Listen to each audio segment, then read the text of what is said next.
And the truth is, and I wish I could say that I'm better.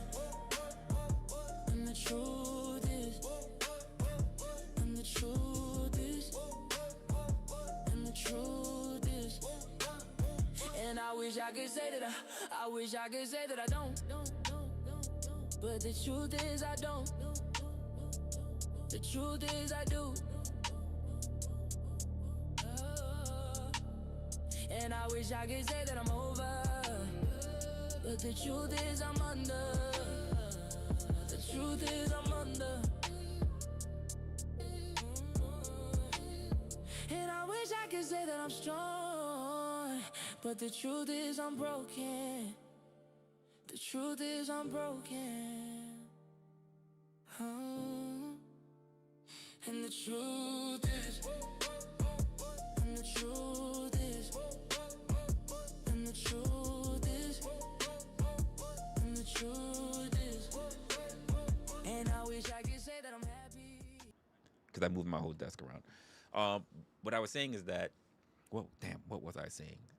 God damn it. All right. I was talking about the aspect of people basically saying that there's a lot of content creators who have done streams. I'm going to have to use my other hand because I'm not having a problem with this mouse. A lot of creators have made streams in terms of parasocial relationships, right? And while I've watched some streams when creators have done it, and I've seen other streams where it's been somewhat different, I think that most of the creators, or at least some of the content that I've seen, are people who talk about the differences between understanding what happens on an online space between people who are the ones who like to integrate or talk to the actual people that's sitting up on panels, right?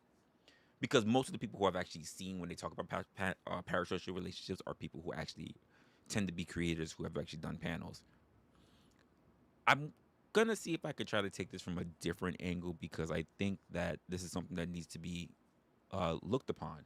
I am not now. Jen's got me freaking out about my sound because for some reason I should see something, but I'm not on my end, and I think there's something I end up doing. All right, I'm gonna figure it out. But you guys can hear me now, right? You said, "Oh no, now you're good, wrestler." As long as you guys can hear me, I'll figure that out post stream. Now I have been doing this. I've been doing this long enough to know.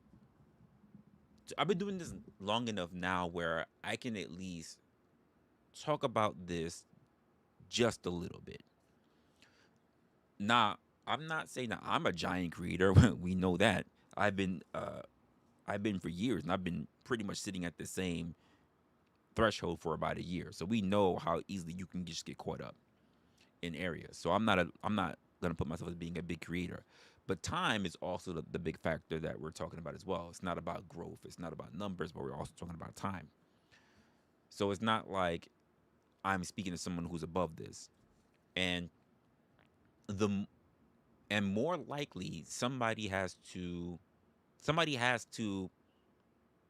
who have been around long enough to have watched audiences and other creators also go through these kind of things. What is that? What the hell was that? I don't even know what that was. Something just changed on my screen. Anyway, um, to have been around. Let me click out of that. To at least been around, and I think that how people get very familiar with a group within a culture and environment, the energy, the way that the things that build up, and how weird the line actually shifts once the thing that looks familiar starts getting mistaken for something that it actually is not. And I think people soften the language as to how far they're, and I'm not trying to say the word obsession because that was the first thing that clicked in my head, even though you just heard me say it, because I like to think in real time. But how the idea and the language of other things fall into the line of something that can become a bit of the word, dare I say it to you guys, being a fan. because people keep people keep calling these things like, I'm just being a supporter. I am just being an audience member, or I'm watching some content and I just like being attached to what's going on. There's nothing there's nothing wrong with that, but a lot of people use softer language for something that might be a little bit more deeper. See, I tried not to use the word obsession. I'm trying not to go there because what I'm talking about may not necessarily fall under the guidelines, the lines of obsession. Let me do something real quick because I haven't. Let me see if this still works. I haven't done this in a while. But Jen, you guys in the chat are making me think about this right now. Can we do this? And I can't see because I'm not even looking at my OBS. Okay, we got you guys up there. All right, cool. And I don't know why my screen just flickered over here. What's good, Ruck? Oh, that's why I'm not seeing it. Let me move my OBS over here so I can see my OBS, and I'll move my chat over here. All right, cool. Because not for nothing. Oh, I still have something in here.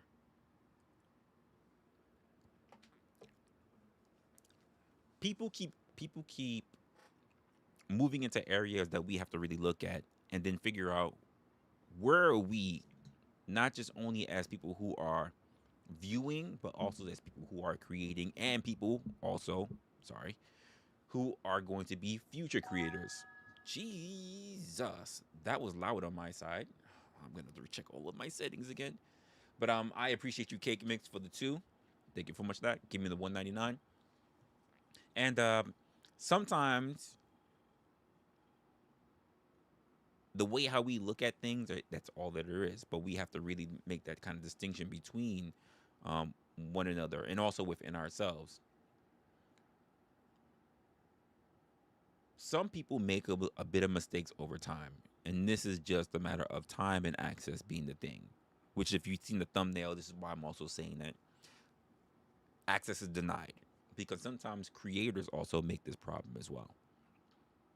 So let's say you show up, you enjoy the content, you maybe even feel connected to something that the speaker has said, the speakers have said, and fine.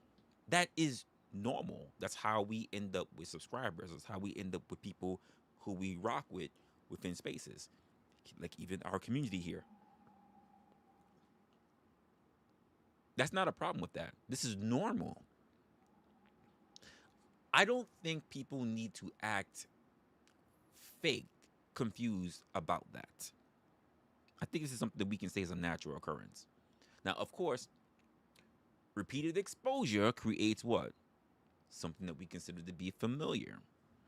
And of course, if you watch someone enough times, you start getting used to their voice. You get used to their habits. You get used to their moods. You get used to their rhythm. You get used to the stories that they tell, but also their frame and how they like to how like story tell. All of that falls into play. That is in fact not the problem. The problem is, or rather, the problem starts when normal support stops being normal support. And I think the line gets crossed way earlier than people are really caring to admit. I think it gets crossed when somebody starts feeling like their emotional investments should come with something back in return, a reply, attention, recognition, even a bit of access. Some people kind of feel special and they feel like they place themselves closer to the creator's life. To me, that's the shift that starts taking place. That, to me, that's where the line starts getting a little bit blurry, may even be crossed.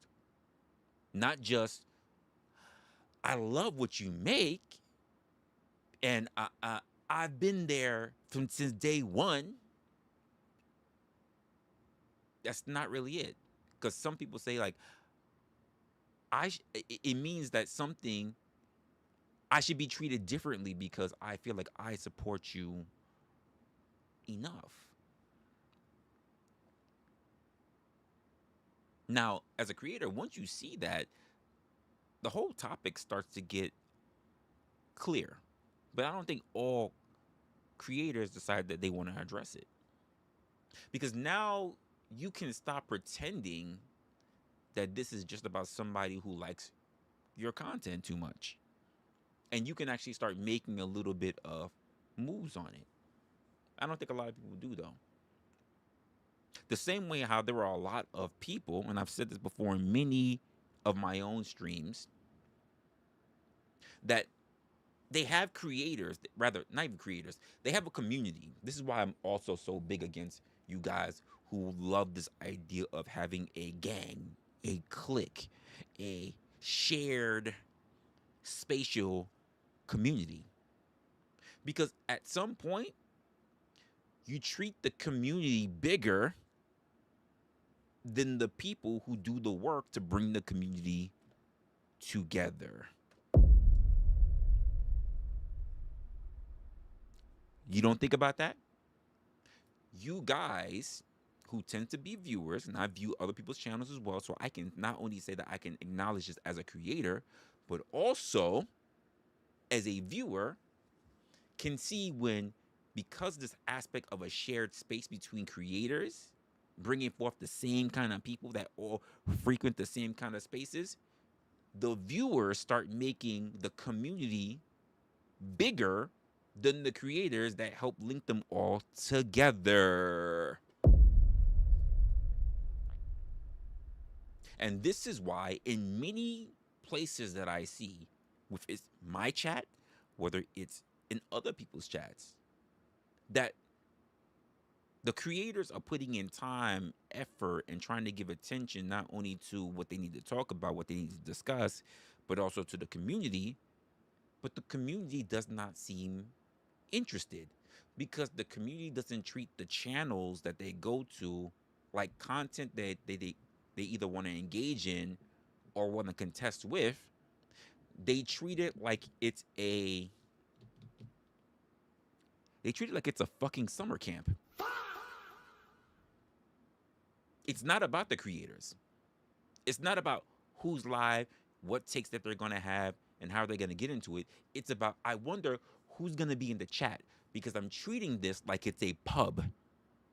I'm not treating it as if the creator that actually puts a lot of time into it, and I've seen many creators do it, actually have something that could be time consuming that they put into engaging, all that different stuff. It doesn't become about that. It becomes about, how can I just talk to people in the chat? And this is why I say, like, there are plenty of people who, like, they do not come to channels for the right reasons. This is why I say, like, you should just you should probably just start a clubhouse or start a Discord. And I've said this to many people. If all you want is a place where you can feel like you could just find people, you should do a meetup. You should go in your real life and do a meetup, to be honest with you. If you're looking for friends, you should really just do a meetup. You don't have to be stuck online to do so. A physical interaction is way more better than a social one. Worse, because people that you'll never actually meet or you'll never actually know their real name. And this is also part of the dilemma of being in content spaces where there are people who feel like, well, I do want to know this person's real name. I do want to know the creator's real name. And now I actually want to know a little bit more about them than it's supposed to be.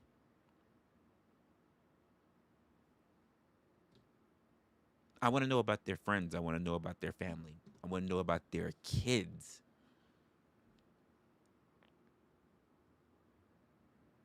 And there are some creators that treat this with an air of cautiousness, as they should. But there are also others that don't. That may actually share too much. And by the way, the people who do this, I'm not calling them out as people who stalk or whatever. But there are too many people that, because over time and over exposure, believe that they've invested so much of their time that they deserve something back.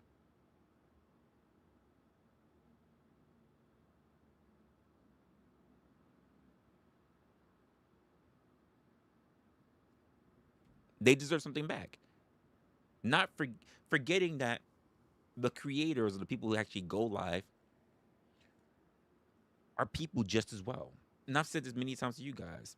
Plenty of you guys, you go to space, you go to space, you go to space, the channel, the channel, the channel, the time, the time, the time, and you treat the content as if it doesn't even exist because you're focusing either on the person, the content creator, or you're focusing on the other random names and avatars that are floating through the chat. There are plenty of people, by the way, because I've done this. I've had to make myself go through this. People who do not have large numbers, people who do not have large followings, who I look at them and I hear what the things that they're saying in their content, and I might be the only person, maybe two other people, sitting in their chat, and I'm listening to them and I'm going, they're actually pretty good. They're actually rather articulate in what they're saying. They're actually making strong points. They actually have good energy. But let's be honest. And if you find yourself as one of these people, I know you're not going to call yourself out on it because accountability is a bitch. But you'll go into a new creator's or even an old creator that you probably have followed, and you'll go in their chat, and if you realize that you are the one, two, or third person in there, you'll leave. You will leave their entire show. Not because they said anything wrong, not because you were offended, not because you felt like there wasn't enough people watching. There wasn't enough viewers in here. I'm going to leave. You didn't even listen to anything that was taking place. You took off because the house wasn't full enough for you. Which means you care more about how many viewers are there than what the actual content is about. And I know you're probably going to be one of those people that you're not going to call yourself out for it, but I'm going to call you out. You are one of those people. I know it because I've been there. I know it because I've seen it.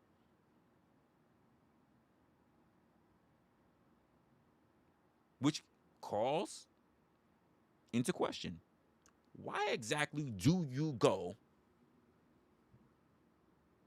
to content creators' pages? Why do you sub to content creators if you're not there for what the content creator is going to present? Why do you do it? Why do you bother wasting not only your time, but wasting their time?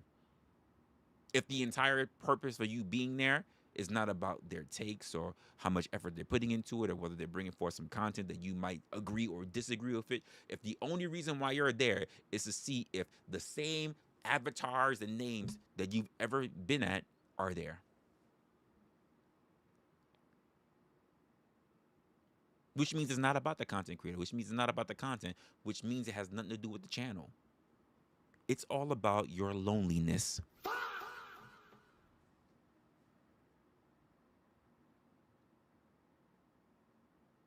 Now let's get back into the opposite of that. For content creators who actually do have followings, for people who actually do love the context and the content and the actual framework that are brought forth by a creator. There are people who get a little too attached to that. People who spam, people who burn hours of their time, not just watching live streams, but videos and shorts and replays. People who show up everywhere and subscribe to them in every platform, which is what I find very amazing because it's very difficult to get one community on a particular platform to go to another platform because people are very platform loyal. People who start stalking.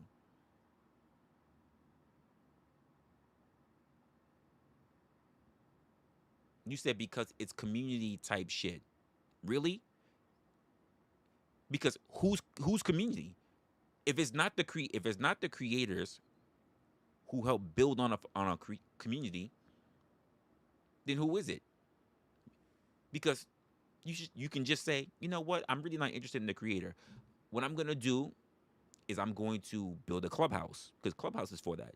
People that you never need to see their faces and you can have conversations with. You could do Discord. People who you never need to see their faces and you can build a community.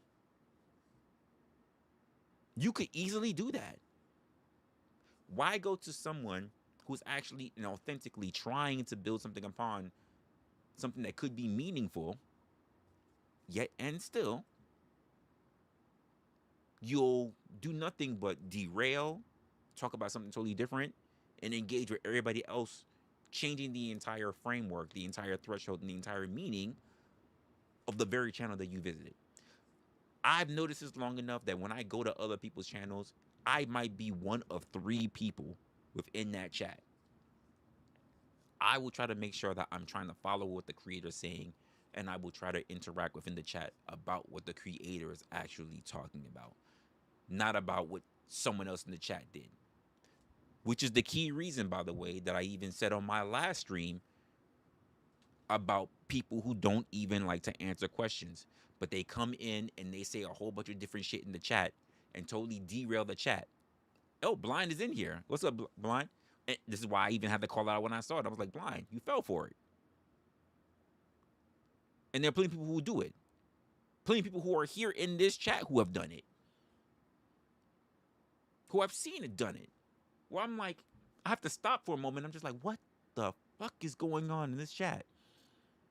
Because I went from seeing people who can at least, if you're not engaging with me, and that's fine, but you're engaging with the thought, that's cool.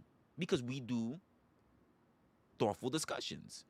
But when now I start seeing discussions that are happening that have nothing to do with anything, it's like you have to look at it from the creator's point of view. The creators most likely thinking to themselves right at that moment, why the fuck do I even go live? What's the point? It's rather disrespectful. Why do I even bother going live? And to the viewers, to those who are actually paying attention, who actually want to engage in the content, they're the type who most likely will leave because they're also in the chat and they're realizing that they're getting bombarded with a whole bunch of comments, and they're like, I'm lost. And sometimes even the creators, because it's happened to me, I've gotten lost because I'm like, I don't know what the fuck is happening in here. Incorrect. I'm not an intellectual. I've never claimed to be an intellectual. These are titles that people have bestowed upon me, but I've never once said that I'm an intellectual. I've never once said that I am smarter than other people. I've never once said that people should listen to me. I've never once said that I'm better than someone else.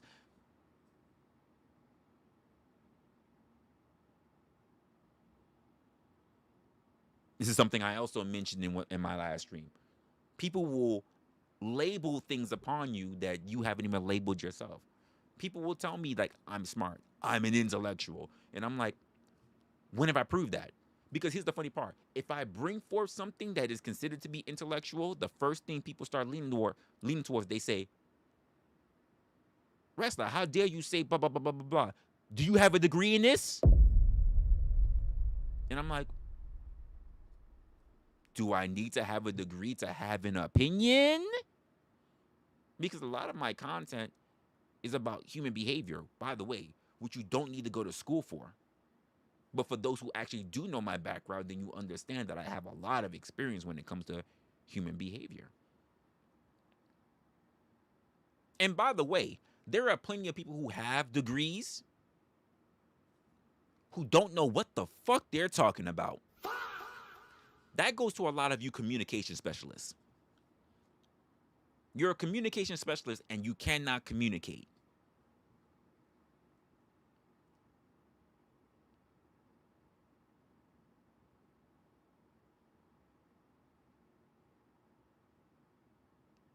My very basic skill is simply observation.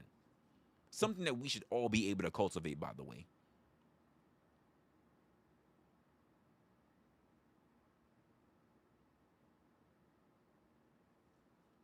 How are you?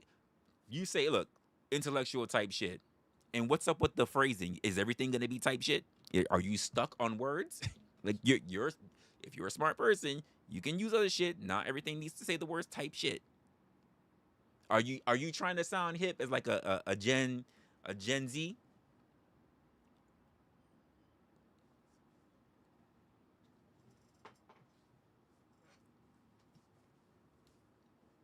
Everybody has nuance. Everyone has context. And the most basic thing that every human being can do is observe and report.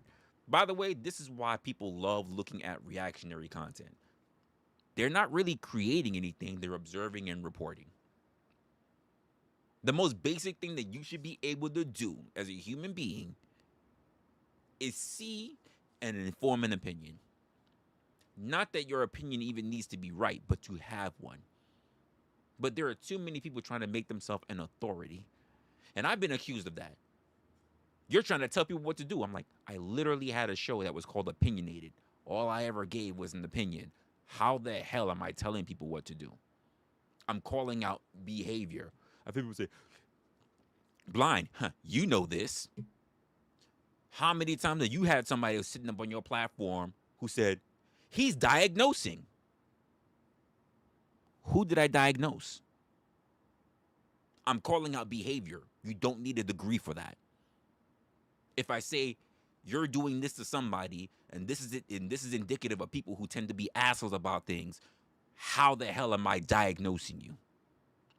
But it's funny how people will even diagnose you when they themselves don't have any accredited degrees. It's funny when you're smart enough also, because I am, to call out when they are doing things that they accuse you of.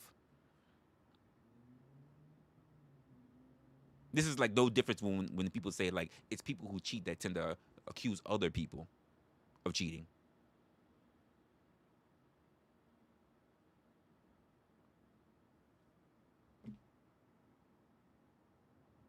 But these are also the weird little intricacies that come along with parasocial relationships and the access that you get to when it comes to parasocial relationships. Because other people don't have access, but they want to do things in order to become closer to, and not always because they're interested in you, but because they're interested in making a name off of you. You know that when you have tried to become, or if you actually are a content creator, you know this. There are people who have no interest in you, no interest in your content, but you know what they see on that screen? They see you guys. They see the people who actually do engage with content. Not just the weird bubbles flying up and down, because that's why people talk about bot farming. They don't want bots. They want genuine, authentic people who engage in content.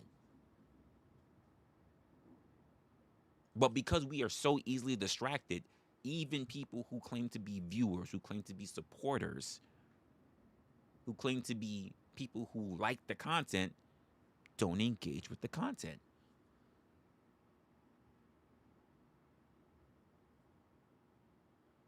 Come on. You don't need to admit it. You can tell the truth and shame the devil to yourself. That you've noticed it, but also you participated. You have been this type of person. That you yourself may have actually been the person who come in, not know what was going on because you came in late, maybe to a stream, and instead of sitting there and actually going, I wonder what the content is about, I didn't even bother reading the actual topic that was on the actual subject when I clicked the stream.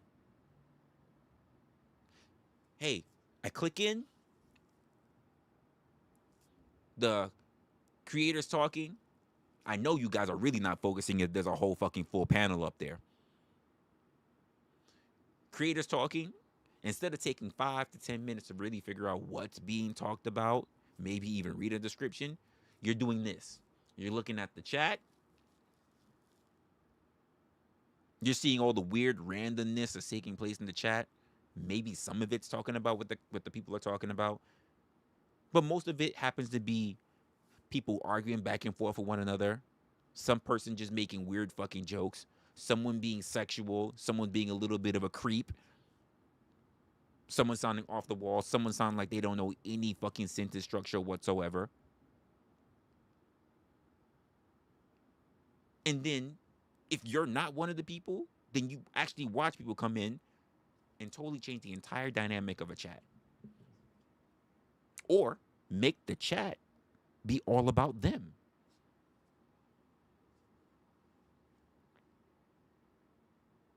Some people use chat rooms like it's a fucking dating site.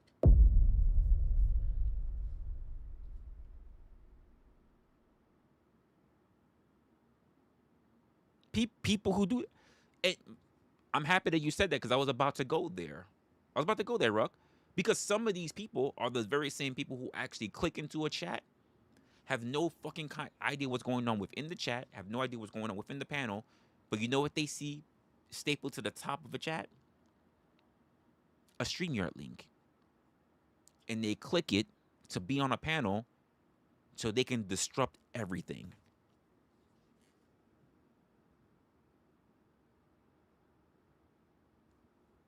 But to go back to the point that I'm making, these are also the type of people who have no situational awareness. Because the situation is always based on them and not about anything else external. I say this how many times to you guys? When I'm having a conversation, especially if I'm having a conversation with somebody who's on a panel, I'm having a conversation not with just them, but I'm also being very much aware of how the outside the chat, the replayers are going to be interpreting this. It's when I'm having a conversation with you on a panel, I'm not just having a conversation with you. I'm having a conversation also based on how people may be interpreting what we are both saying. Which means I'm trying to make sure that not only I'm clear, but when you're saying something stupid, that you're also clear. Because they need to understand what you're saying, but you're too busy trying to debate bro me. And I'm trying to sit here and trying to understand you, but also make sure that everybody else also understands you. I'm actually working for two, and you're just working for yourself. Because you don't have conversations in good intentions. When you converse with other people, you come in bad faith. I'm doing double the work. And this is why people say things like, Resla, you're an intellectual. And I'm going, I'm really not. Because if I was really being an intellectual, I would fucking destroy them. If all of my focus was simply on them, I would fucking cream them out. I would kill every point because I would be fixated on every fucking little nuance that they made. But I'm not. Because you know why at the end of the day? From the moment I click on the screen, from the moment I go live, from the moment there's something that's very important that always stands in the forefront of everything else. So much that I keep a little fucking post-it note right there. This is the fucking internet. It's not real life. I haven't met most of you. We're not in a social group. This is not an AA. This is not a meeting where we're all sitting around the circle and sharing. We're not in a classroom. This is not a lecture hall where I'm sitting in a seat or I'm the professor and I can look up and see thousands of kids, thousands of adults sitting in chairs. This is not that. So I can only be responsible for what I do.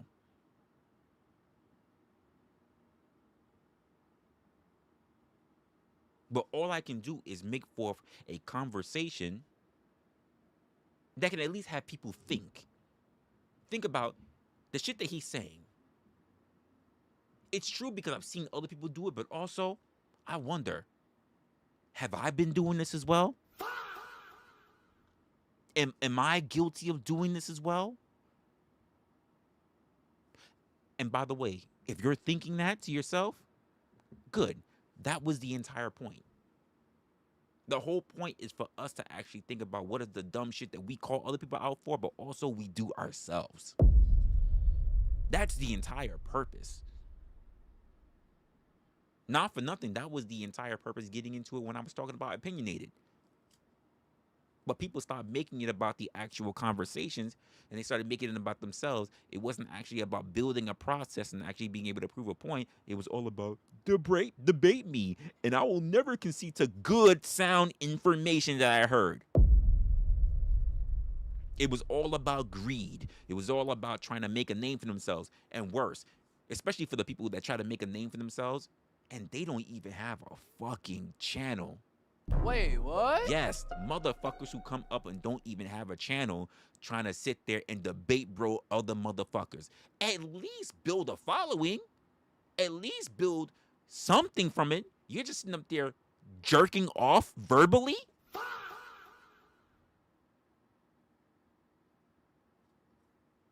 This is why I say, what's up with you guys who I consider to be influencers? What are you guys who I consider to be fucking influencers? Because if you're gonna be up there night in and night out, start a fucking channel. Start a fucking page. If you're gonna be up there night in and night out, why can't you join the very community that you claim that you're a part of? Why can't you be out there and have your voice being heard? No, I'd rather come up. But Resla, I'd rather come up here and interrupt your shit than do the hard work of doing my own shit. And I say to you, that is gay.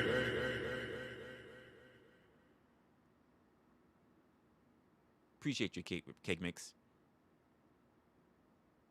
You said Resla's intellectual type shit. So you say. Because I can guarantee you that there's a lot of people, influencers, and freaking creators that will disagree. And you know what I say? I don't give a fuck. That's their opinion. I'm not here to compete, and I'm not here to have you like me. I've been saying this also for years. I don't care if you like me. Can you understand the points being made? Can you chew the meat and spit out the bone? I know some of you guys like to have a bone in your mouth.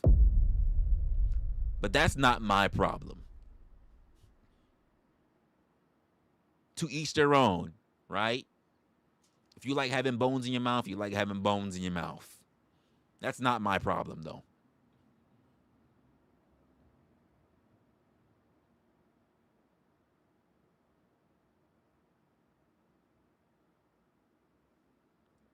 And you guys look at this when you're also getting toward people who are creators. And this is why I think not just only for the creators, but the other people that you deal with in communities, why the freaking parasocial behavior is crazy. Look. Blind says, I haven't done anything to interrupt Resla's content in forever. In forever, that doesn't mean he hasn't done it. And by the way, the only reason why he can't interrupt my content in forever is because practically pretty much all of 2025, I didn't do any panels. You can count probably on one hand how many panels I did all of last year. That's why motherfuckers couldn't come up and actually interrupt my fucking shows. Because I made a concerted effort to ensure that I did not create an atmosphere that I wanted to strangle it and make sure that it fucking suffocates. From the bait bro fucking people.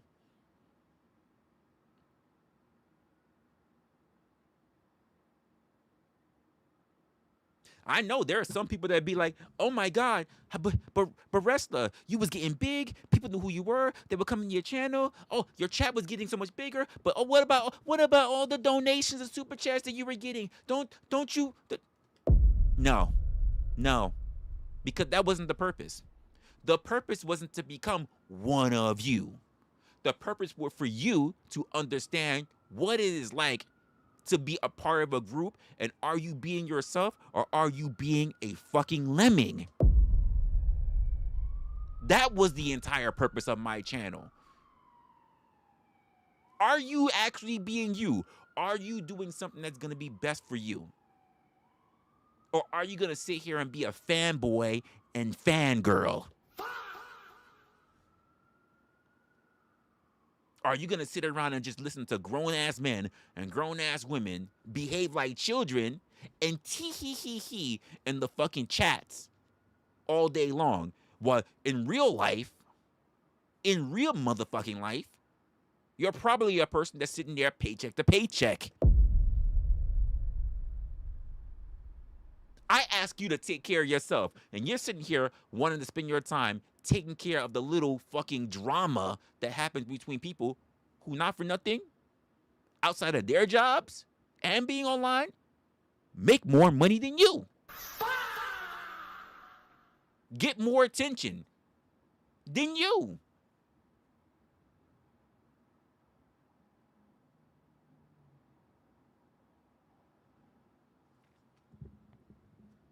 Pedo, what channels do I go to? Why interrupt other people's channels?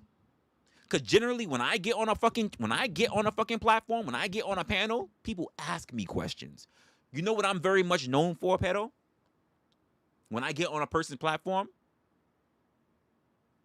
they see me quiet and they ask me questions. You say you're asking for a friend. They ask me questions. Typically, I'm like, I have to find a way to jump in. Or if not, I'm sitting there chilling and they go, well, you know what? He's being quiet. Resla, what do you think about this and what do you think about that? I am known as being the quiet observer.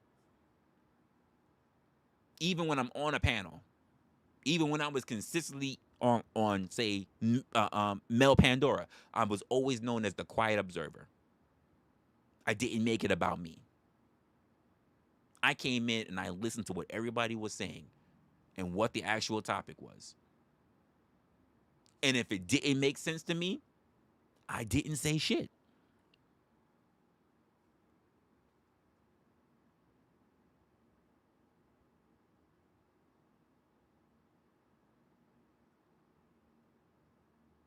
Oh, I love the fact that you said that, Cake Mix. I've called my mods liars. There's not a mod that I don't have that hasn't been called a liar. And some of them been called a ninja too.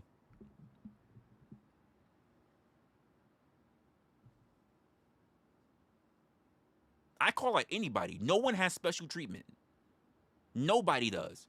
If you guys in the chat can come into my platform and call me out on anything, and I appreciate that, so long as when you call me out, you better have stats, you better have fucking points of reference, because if you're just calling me out and you can't back it up, you're in hot water.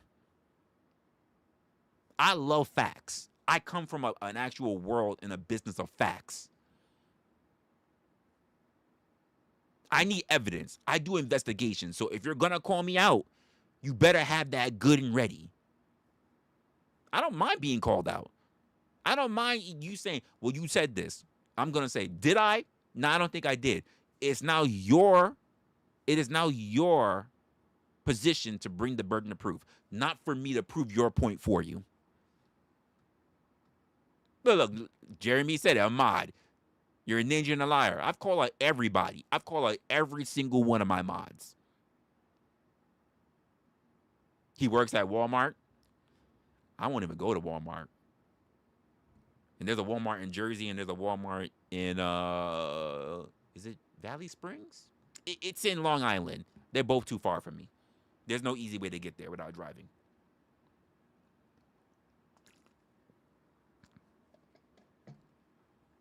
The only time I frequent a Walmart, like back to back, is when I lived in Florida. But let's just go like into that whole thing when it comes to like parasocial people and getting access. The thing that happens underneath. And by the way, I'm gonna go back to it. I'm not saying that people are dishonest. Parasocial relationships and rather their attachments, I think they get described They get described. I don't know why describe and description was in my mind at the same time, so I couldn't get it together. They get described as someone who just simply is a fan or someone who has love for the creator. And I say it's not even that because I don't believe it's always about the creator, but rather it's about the community. It's about the community. But keep in mind, when I say community, I say the community of a channel, not the community of a space. This is why I find it so mind melding when I hear about creators who want to create an entire ecosystem but have a problem working together. Now, some, one or two, maybe three, can find a way to collaborate. But as a whole, do you believe that if there was a, let's put it this way, you guys love the, I'm not going to say the name of the space. You guys know the name of the space. But if there was a Thanos of an outside space that came in and that guy or gal was going to forth to all of your spatial content creators with intellect that was out of this fucking world and was demolishing them. They were going to your favorite content creators. So that means they were going to Dusty, hit him, destroyed his panel, took the Affinity Stone from that one. Then they went over to say Throwdown Thursday or Moderator Monday on Sarah's channel, and they came in and they washed the floor with everybody and snatched the Affinity Stone from there. And they went to your boy Jack Talcott and kicked in the fucking door and destroyed everybody there. And they snatched the and they assembled the gauntlet. Are you gonna say that there is a space that you guys actually have where you guys will come together like the Avengers? No. Because the truth of the matter is, like, as much as you guys want to build a space, you guys don't really like each other like that.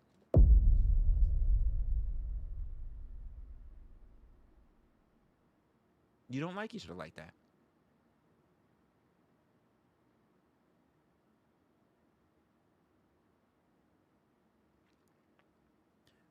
By the way, Jeremy, I said this earlier and you're falling into it.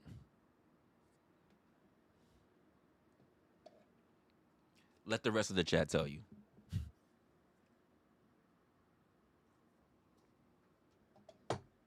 Let's see how well they were paying attention. Cake Mix was here. Blind was here. Ruck was here. Let's see who's paying attention. I think Pelo was here for that, so I think he can tell you.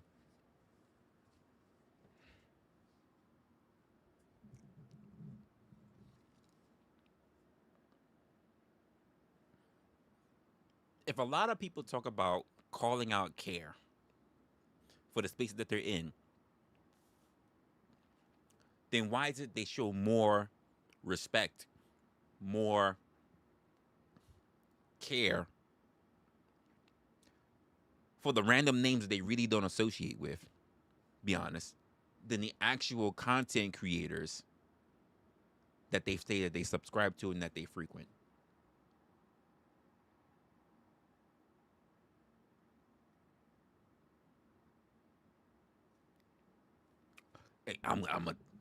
Listen. At least you're one step forward. This is why I can easily say a whole bunch of shit, but honestly, at least you said you lead, you never follow. That's why if they choose to follow you, that it is what it is.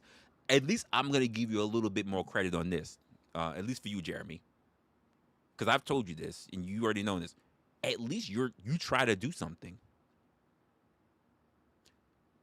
You may not have started a channel, but then I say, look, listen, for some of you guys that you just guys want to talk, do a clubhouse, do a Discord. Jeremy has a Discord, and he has a lot of people that go to his Discord. I think more people actually should go to Discord when it comes to Jeremy's Discord.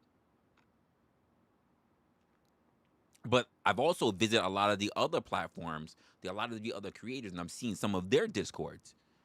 And you guys, just gonna be honest, you as a someone who talk about parasocial access to people, right? You guys don't even really work together with each other on the very freaking discourse that you go to. And I mean, you could talk about Teriyaki, you can talk about a Speakeasy, you can talk about freaking Dusty, you can talk.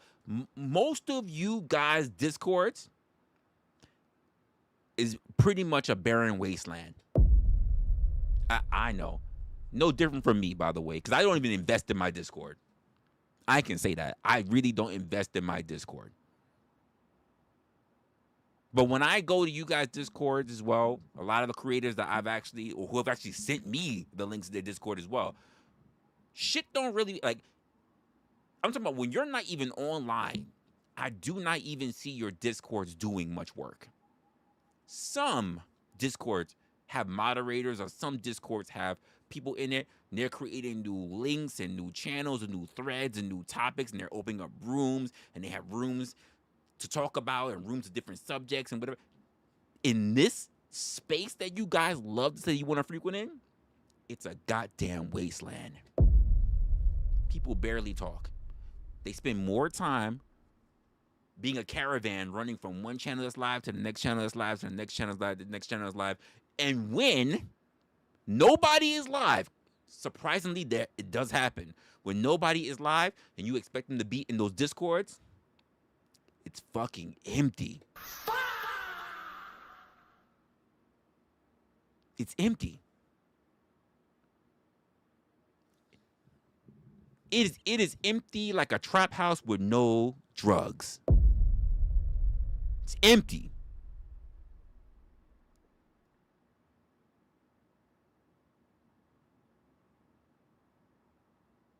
It's dry.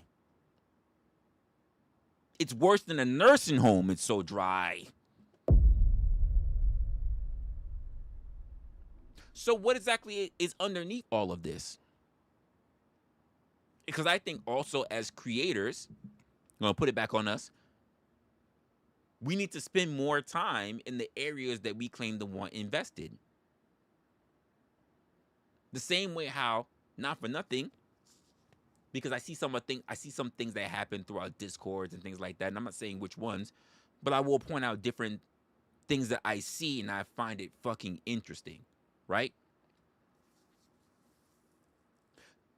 There are people who will say things like, and I'm going to say his name because he and I are good. We never had a problem, even though I've seen so many problems that have been against him.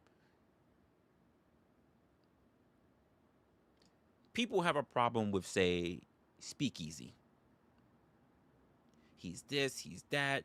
We don't like this, we don't like that. But here's what I think. As much as people got all these negative things to say, past, you guys treat it like, perfect example would be basically X-Men. You guys treat that man with the title, at least, not the actual film, but not the premise of the film, like X-Men, Days of Future Past. You guys focus on the past, present, and possibly even future of Speakeasy.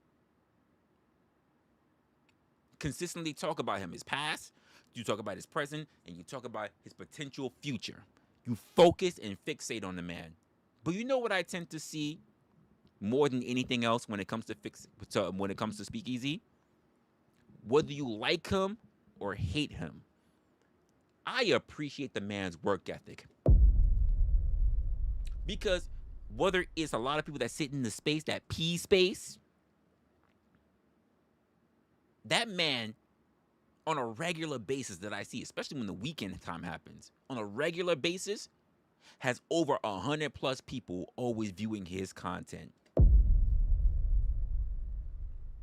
I can't say that for a lot of other people. They may have 30 to 60, maybe even less. But that man has a regular rotation of at least over 100. Love him or hate him, I respect, not saying everything that he does, not everything that he says, but I respect his hustle. I respect his work ethic.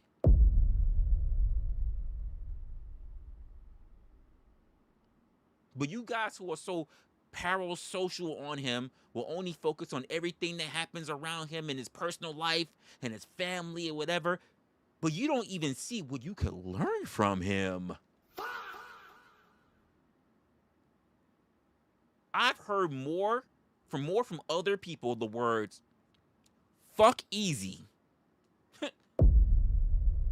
But not the fact that he's done so much, whether it is his original ideas or not, but he's been able to cultivate, build upon, and network in a way that people consistently go back to see him as a success.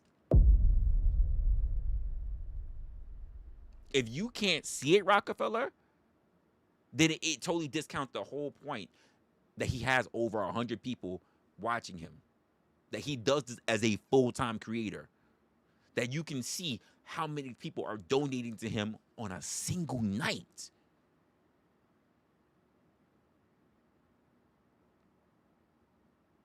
A single night. Now, multiply that. Because the man be going live 4, maybe 5 times. He treated it like it's his full-time life. And let's be honest, it's not like he builds content around his personal life. He builds content around the same repetitive discussions that you guys love to get your hit on. It is one of your favorite trap houses to go to. You love the dope more than you know. You gotta let it show. You love the dope. You go there all the time. Easy's got one of the places that I can actually say the majority of his chat responds to the yips and the yahoos that are actually on his panel more than responding to each other in the chat. And I say, this is me. Even when I watch it, I never have to type one single word in the chat, and I'm doing this. Again, watchful ninja. I take appreciation. I've had plenty of conversations with Speakeasy, whether it's been on his platform, mostly on my platform, but I've actually had sidebar conversations with him. As much as you guys could say a whole bunch of different things about him, he's not a fool. I have not found a reason not to like him, but I found so many reasons why other people don't like him. And his sad part about it is that there are plenty of creators who are like that. And I'm on their Discords. I observe I may never ever join their VCs or their general chats or their discussions or whatever, but I can see and I can go and I observe, and I do it from my own analytical eye based on what my own personal career's been on, and I go, okay, I can see why that works. I can see why this works. Look how many people are interacting here. I may sneak in when they're having a discussion about something, and I'm just sitting there quiet, and I'm just like, because I'm not a big creator. I'm nobody, especially in these other places where people don't know who I am. Where if Easy doesn't run around and be in that space live where a person's doing it, when you go in there on your own, the same way how, not even just Easy, but other content creators, unless they know who you are and they go to your spot, if you go in there on your own and you're just quiet and you just sit there and you just be a fucking fly on the wall, you'd be surprised what you can learn. You don't have to interact. You don't have to make it about you. You don't have to raise your hand. You don't have to yell for people to know who you are. You'd be surprised what the fuck you could learn if you just simply listen to understand and not hear in order to respond. You'd be surprised. That's why I say, regardless of what people say and what people put in the general post and what people say and how they take snapshots and whatever, I'm going, this is cold-blooded. But honestly, he wouldn't be who he was if he wouldn't be who he was, and he wouldn't be being looked at, and he wouldn't be trolled upon, and he wouldn't have plenty of people who are fucking subscribing to him on a regular basis or watching him on a regular basis if he wasn't someone that you felt you needed to put your name in his mouth. I didn't even expect that I would be somewhat glazing him. It was crazy. I respect the hustle even those who I don't like, and that's not many people. There are people, by the way, there are people who I do not like simply because they they are so much more capable of doing more, but they choose to sit doing all the shit that hurts them.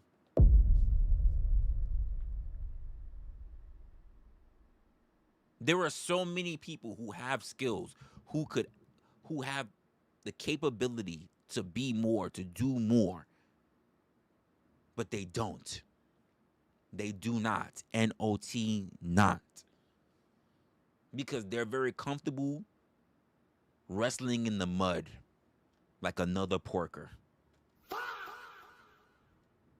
They could be building a better following and a lot of people. They could be ripping the gang up. They could be fucking doing it.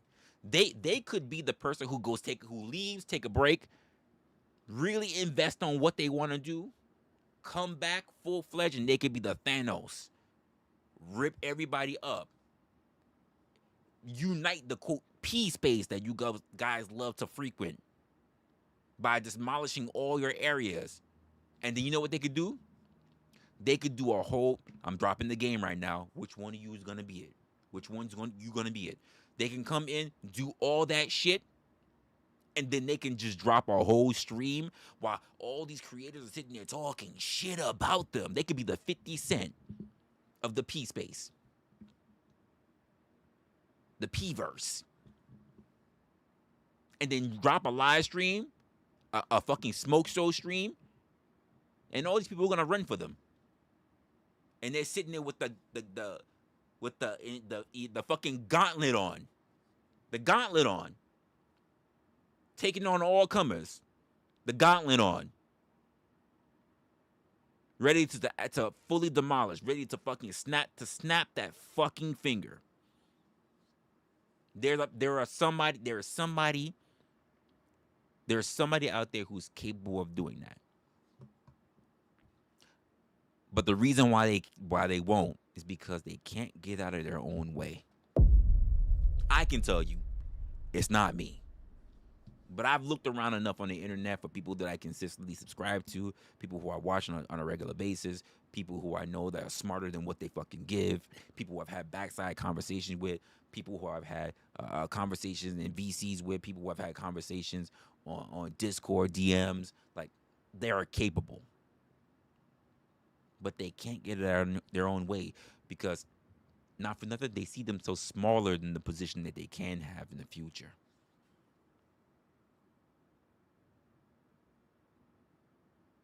I've seen this. Let's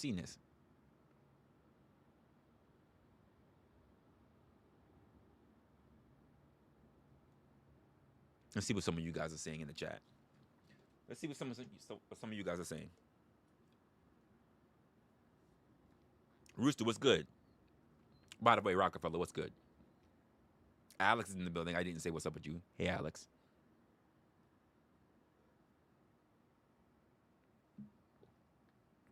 Let me refresh my browser on this side as well.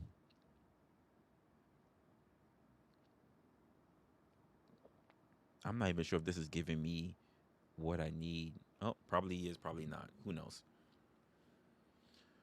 So let's see. You say you're not a puppet. You just can't. All right. So you said, Rockefeller, you said what's to learn. I'm not one to give that out there. I'm not doing that. I won't give the game on what I saw and what I believe other people's doing because I'm not here to give out free game. I'm not gonna give out other people's game about what they're doing. Because why wouldn't I not just use it or try to pivot to something that I think that could be beneficial for the future? I'm not here to call out other people's game. That's not my thing. You said Speakeasy is a good guy, but you wouldn't say that he's someone you can learn about. I said learn from. You'd be surprised. It depends on what you're looking to learn from. If you think that there's not anyone that you can learn something from, but they have a whole bunch of attention, I think you're missing it. For instance, Rooster, you know who I'm talking about. Alex, you know who I'm talking about. Locksmith, you know who I'm talking about.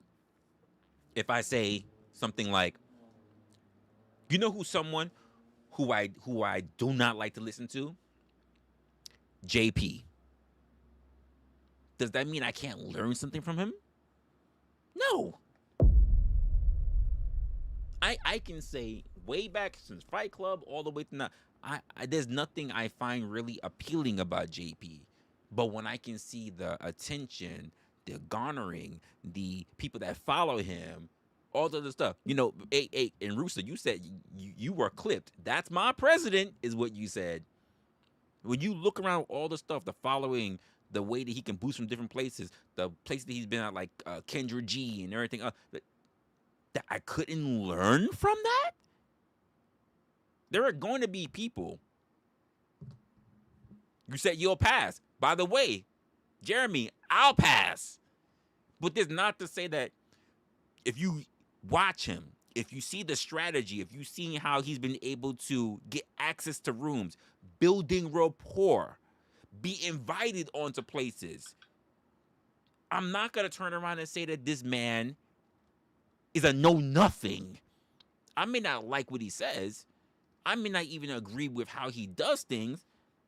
But I'm not going to say that observing him, there's not things that you can learn. I think the problem when we look at information, when we look at information, we can't be objective about it. It's not about our feelings. We're not about copying. It's not about being a copycat. It's about why the fuck? You just have to ask a very simple question. Why? Why the fuck do people enjoy this? Not to say that you even want to do it. Why the fuck do people enjoy this? Number one. Why do people listen? Why do people entertain? Why do people follow it? What is this that's so appealing? Blah, blah, blah, blah. All the stuff down the line. All the way to a root cause. And then you turn around and go, at the end of the day, when you run it all the way down, you have to go, it works. It works. Because there are people, whether you want to say JP or whether you want to say even Easy, there are some people that even bad publicity is still good.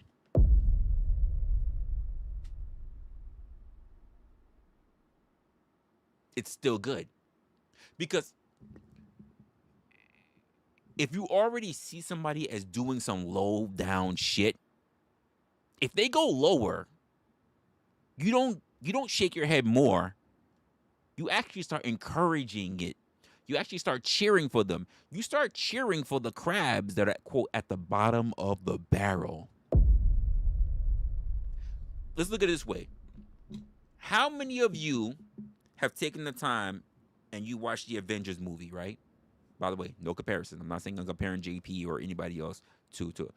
I'm happy you said that, Rockefeller. You said underdogs, right? You watched the Avengers. You watched Thanos. Right? You watch all this shit. And then how many of you guys actually took the time to really think about everything?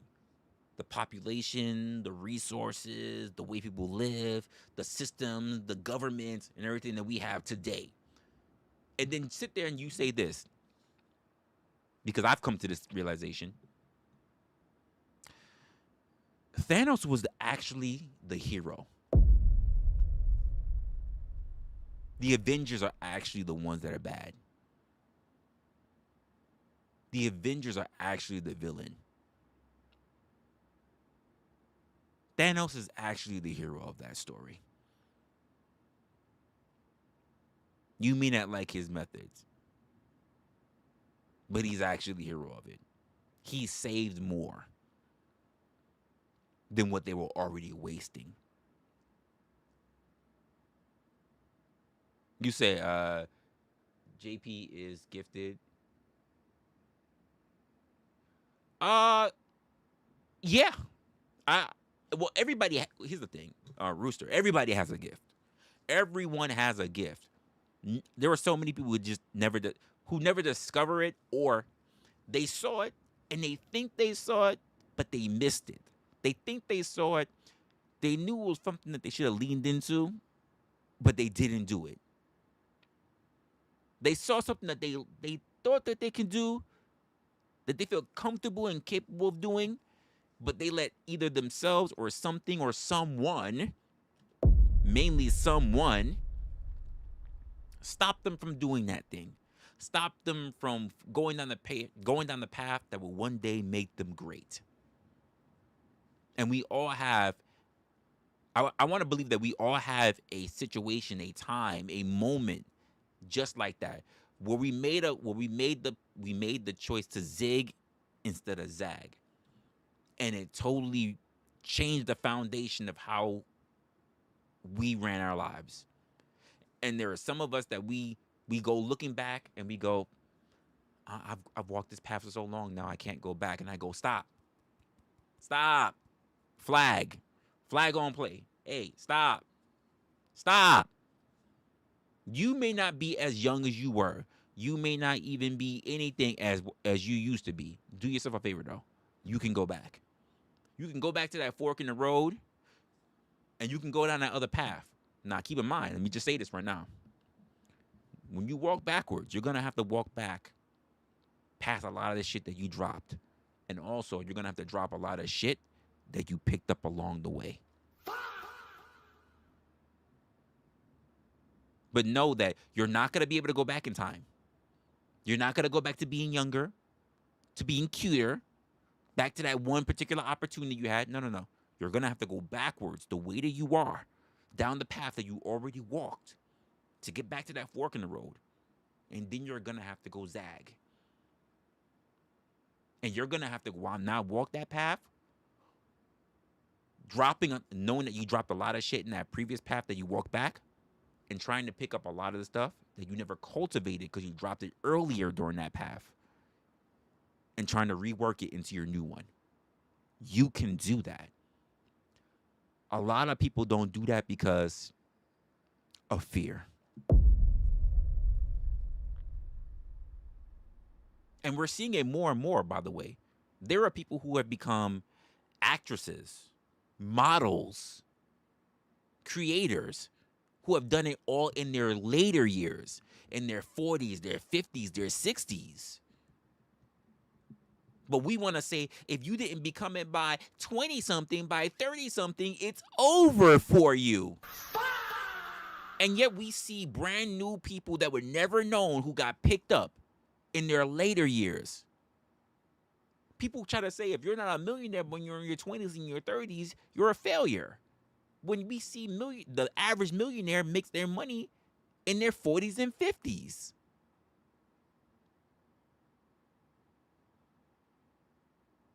But we hold ourselves to what other people do, not to what we can actually do.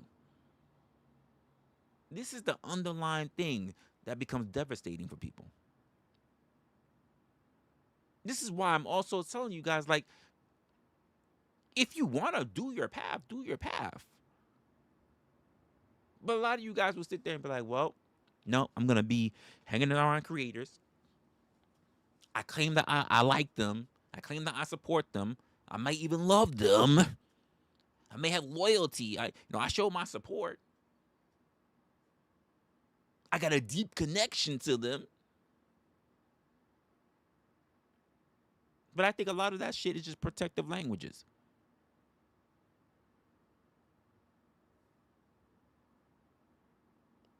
I mean, cool. Listen, Rooster, if you already say you sold your soul, you sold your soul. My thing is this. If you're gonna sell your soul, hopefully, here's my thing. You can say you sold your soul, and maybe you did. I'm not one to judge you on what you did. People sell their souls all the time, right? People make a decision at one point to sell their soul or not. A lot of people sell their souls without understanding just how much a soul is worth. A lot of people sell their souls on discount. Can we just keep it a buck? They sell their souls on a fucking bargain. Because a lot of people just don't understand who they are.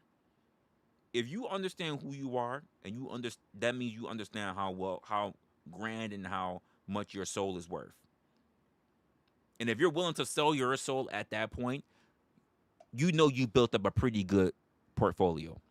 The problem is a lot of people sell their souls when they're good and young, when they don't have a portfolio to stand by. It's like you doing stocks. Is you building assets, you building property, you're building all this other stuff. You are building a portfolio. And when you're offered an opportunity, that is pretty much like the equivalent of your soul. What have you cultivated? What knowledge do you have? And what are you willing to go sacrifice? What are you willing to go forsake for me to get that? For you to be indebted to me? And most people sell their souls for to be a wage slave at a company. That's the majority of us. Expecting 4 fucking walls to take care of you. I know what you're talking about. I've sold my soul before, Rooster. But I've also have walked away knowing that I couldn't get it back. And I had to rebuild a whole new soul. That's another thing people don't realize. You can rebuild your soul. It will never be the way it was. You're going to leave that soul with the person that you sold it to. And when you rebuild your new soul, it's going to be on a foundation. It's going to be dirty. It's going to be fumbling the same way how you fumbled to crawl before you walked. You're going to be figuring it all out.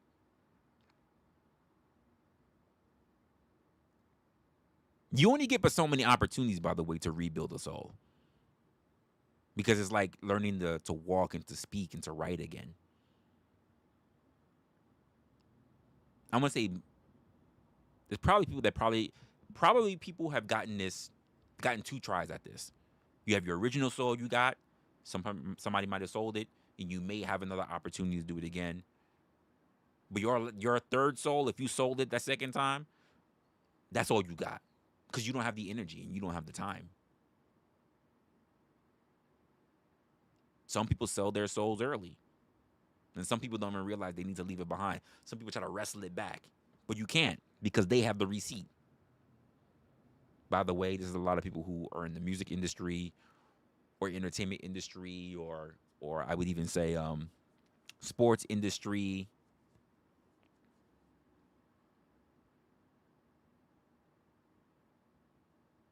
There are a lot of people who sell their soul. Mainly for money and for fame. Those seem to be the 2 biggest things. This is why they say everybody who goes into Hollywood is all going to hell.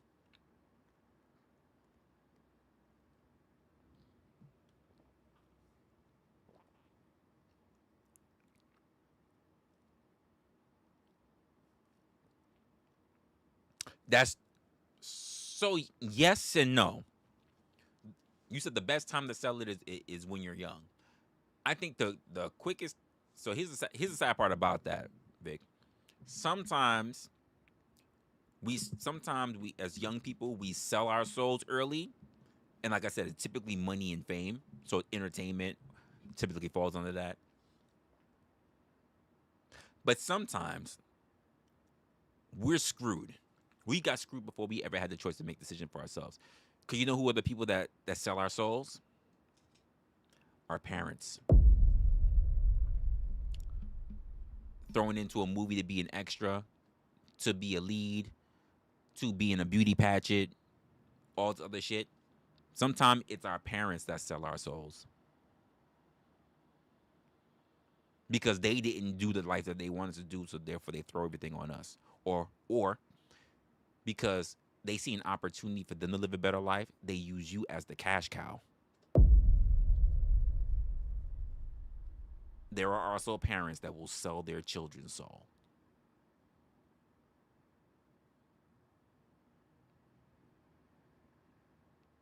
Something to think about. See, the thing about it, when you say you can get your soul back if you know how to move, the issue is that if you've been doing something for so long because other people have told you what to do, how to do it, where to be, how to think. How to move requires autonomy. And a lot of people are so used to being taken care of that the thought of them being able to do something on their own can become paralyzing. It can be debilitating.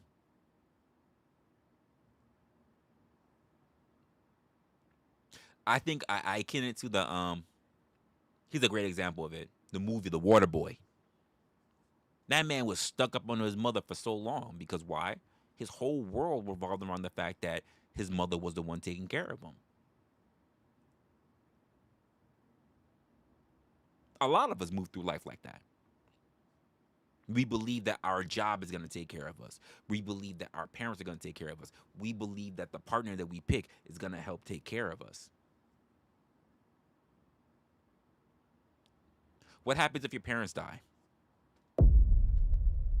You're living under them. What happens if that job lays you off or goes under? Hmm? What if that partner that you with says they don't want to be with you no more?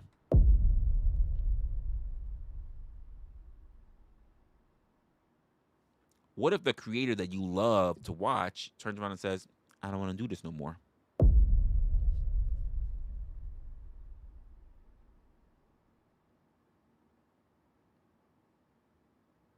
Something to think about.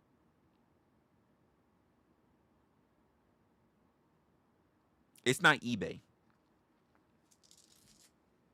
Because the truth of the matter, here's the thing about it.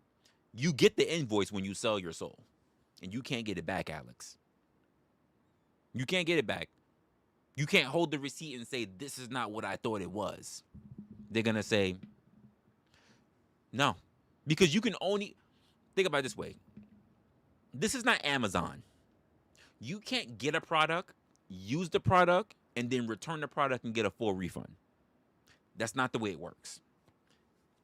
The aspect of selling souls is older than commercial. This is not the old days of QVC. You can't turn around and say, I bought this diamond ring. I proposed to somebody after I got it. We went to the altar. She wore it. She sweated it out. We locked hands with her having the wedding ring on as I pounded her guts out. And then we got divorced and she threw it at me and I took it and now I can sell it back to QVC. It's not worth the same value. You got to go to a pawn shop if you're that desperate. And the person you're selling it to is not going to sit there and look at the ring and go, I can see you smutted her out for a good long time. That's not the way it works. This diamond ring shows that it has history of being backshotted and arguments and everything. It's not going to show that. It's not. It's only going to know what the value of it is in that market right then and there.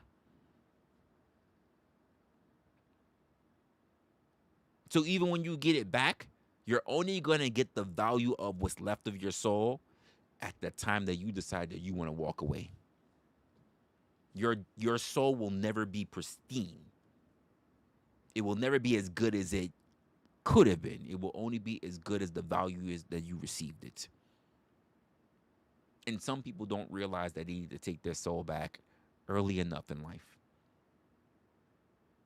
The same way how there are a lot of creators that don't understand that they need to create a strictly fine barrier between them and people that they come across. Because too many people have access to each other. They get too much access to one another. Some creators are just strictly like, I'm doing my thing, and I'm leaving. And there are some creators, even myself, who have a lot of conversations, who have lots of back and forths, who have a lot of discretionary time with the people that we associate with. I've had plenty of conversations with, say, Locksmith. He's not just a mod. So I've had plenty of conversations with him. I've had plenty of conversations with Ruck. I've had plenty of conversations with you, Alex. There are people who I spend my time with. And I'm a person that believes that time is very important because you don't get it back. My time is important. And yeah, I could be doing other things, or I am doing other things while I'm conversing, But the fact that I take the time, the only thing I have, to even split it between what I'm focusing on in one aspect and then focus on the people that I want to talk with is something that should be understood. And sometimes I'll even stop what I'm doing to fully focus on someone else that has nothing to do with me. But I have to decide that that time is worth it. I think a lot of us don't really conceptualize, and I fall off it too. I'm not perfect, but some of us, we don't conceptualize the aspect of time, and that's why we freely waste it. As if we're gonna be here for fucking ever. We can sit there and bury somebody last week, and we'll sit there and waste our time the very next week.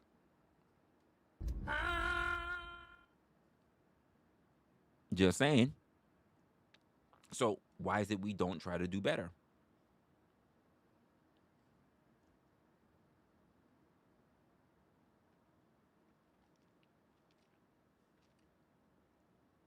Well, you can't conquer something you don't really own.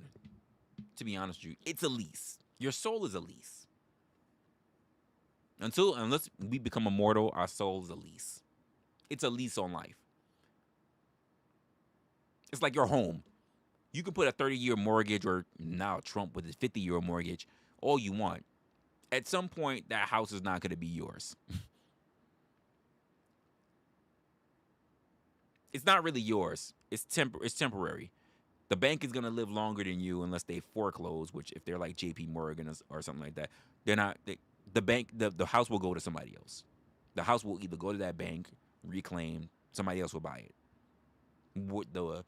The things that you hold on to, everything is temporary. Your cars will be gone, stripped down for parts or melted or whatever. Everything is finite. And this is the part of the point that I mentioned to so many people. Everything that we go through, everything that we're seeing, all of the hoops and hurdles, and look over there. A lot of the distractions are based on this one simple thing. KM is not here, but this is the thing that I was trying to remember. I was trying to remember, and I talked about it a little bit. Or at least I mentioned it in one of a stream I mentioned. A lot of the distractions that we go through, this whole thing about the market and immigration and wars and all this other shit and resources and relationship dynamics and and LGBTQ whatever. All of these things are distractions for one simple thing. It's all to distract you from the fact that one day you are going to die. One day, all this shit that you're looking at and looming over and thinking about and having such opinions about won't mean anything because you won't be here. It's all temporary.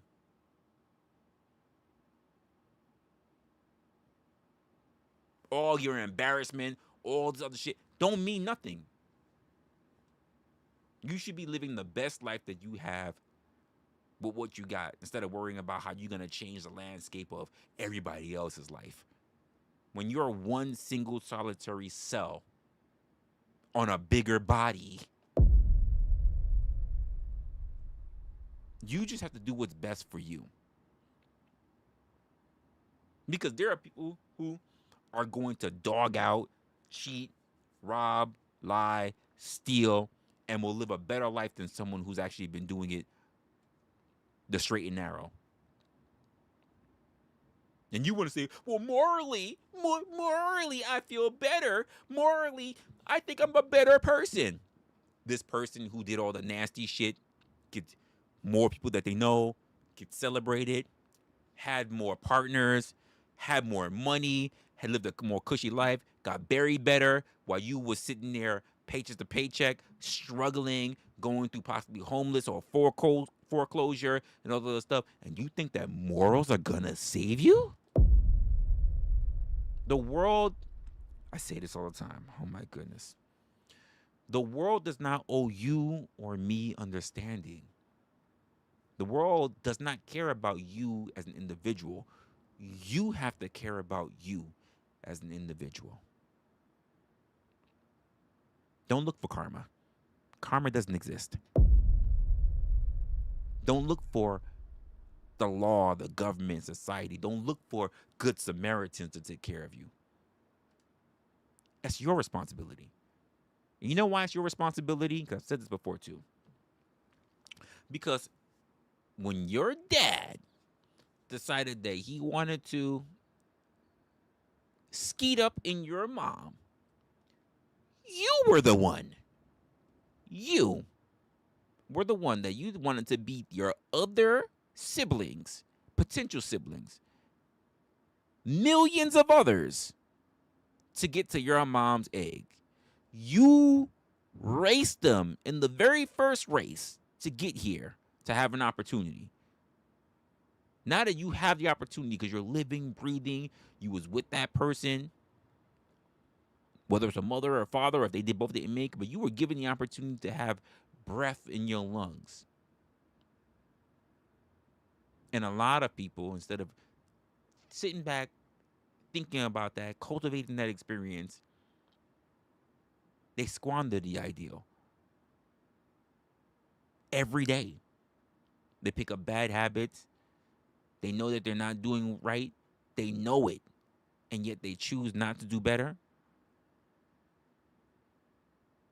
They don't try to do anything to change the betterment of themselves. I mean, fuck other people. They don't even do things that are best for themselves. They don't even try to do. There are some of them who don't even try to do things for the offspring that they put forth, who's supposed to be the future. I didn't say legacy. I know there are some people that get stuck up on that word. Your legacy is not your children. Your legacy is not your children. Your legacy is in what you do.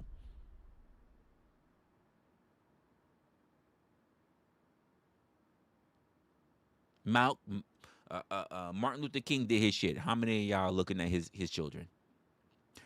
Jordan did his thing. How many of y'all are looking at his children?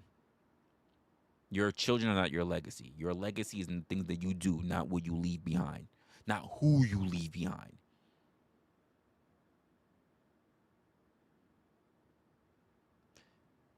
Having children is not, I hate to say this, having children is not even a privilege. Because we see people who should not be parents can easily give birth to kids.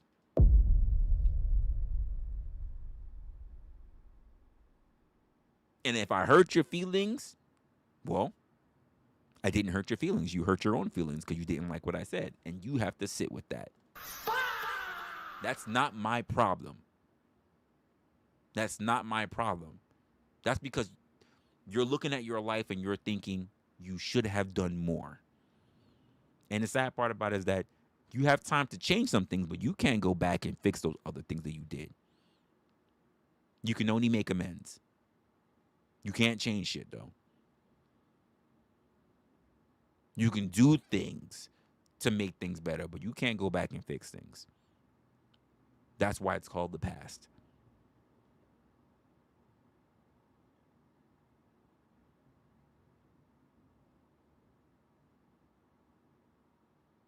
And it is what it is.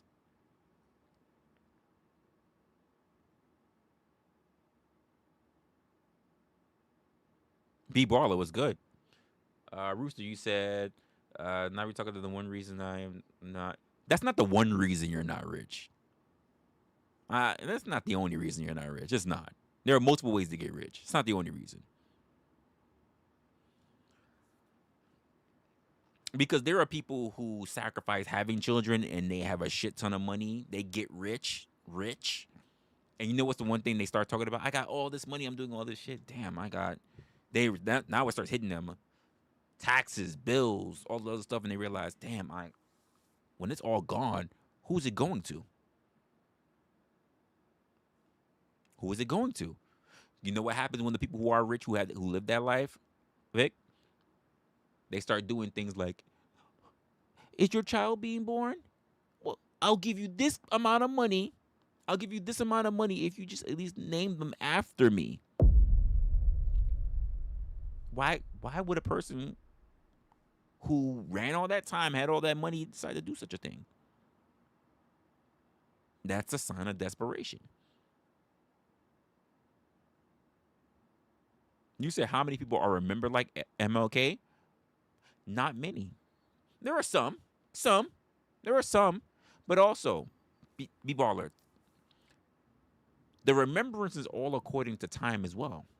So for instance, how often do you hear, not because you're black, let's be honest, how often do you hear MLK's name, but you don't hear anything about Gandhi?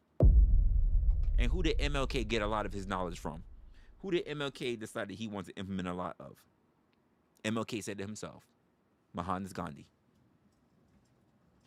Nobody talking about Gandhi though. But every year, every new politician, we hear so much about Gandhi. I'm sorry, about MLK. Nobody talk about Gandhi. Time is a factor. There will be a point where everyone is forgotten.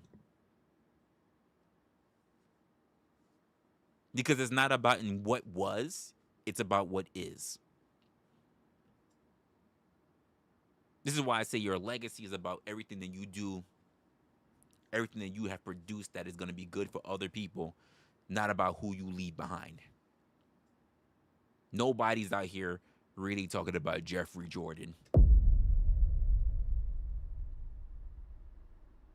I think the last time I heard his name, I think it was all about the fact that he fucked Larsa Pippen, or I think he was in a relationship with Larsa Pippen, who looked good for her age at the time. But let's be honest, if that's the highlight, I'm good. No, children are not produced. They're not. Children are not extensions. Children are not even benefactors, to be honest with you. Children are just here to move forward. Children are the most bare, basic parts of the engineering process of being on an organism. Every organism, plants to humans, want to reproduce. They're not a legacy. Everything reproduces. Rocks, iron, calciums, they all reproduce. Everything reproduces. That doesn't give you a right to anything. Children are not legacy. What you do in life is a legacy. That is the thing this is why we keep talking about MLK. He built a legacy. What did his children do? Your name doesn't mean anything unless you do something with it. Bear your name. Your name doesn't mean shit unless you do something. And guess what? When you're long and gone and no one really pays attention to you, people are looking at your children and they go, well, I guess that name didn't mean much because they don't do shit. If Jordan wasn't Jordan, no one would give a fuck if Jeffrey was born. Let's just be honest. You're romanticizing.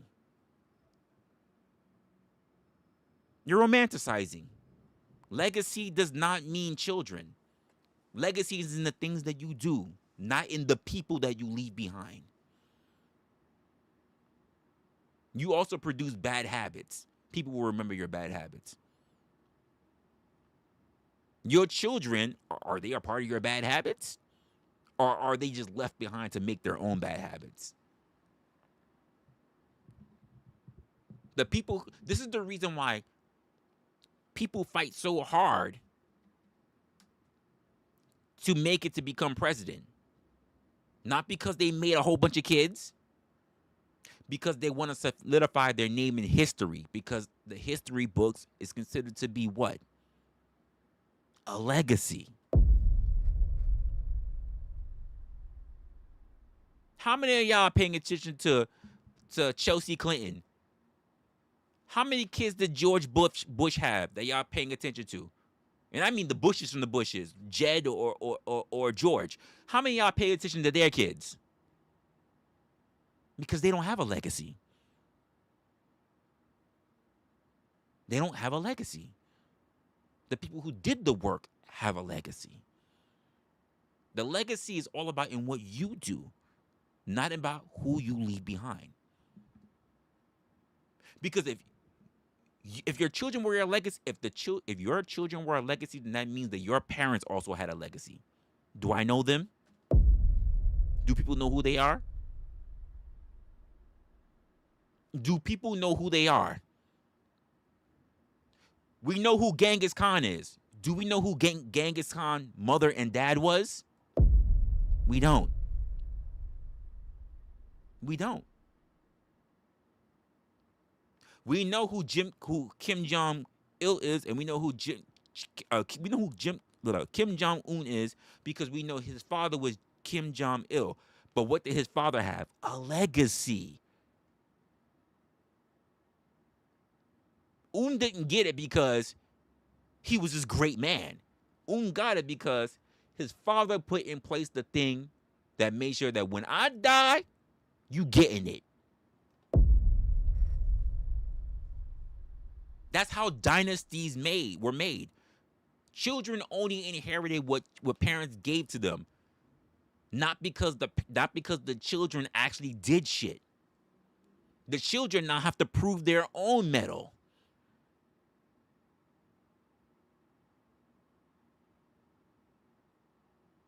The children now have to prove their own weight in gold.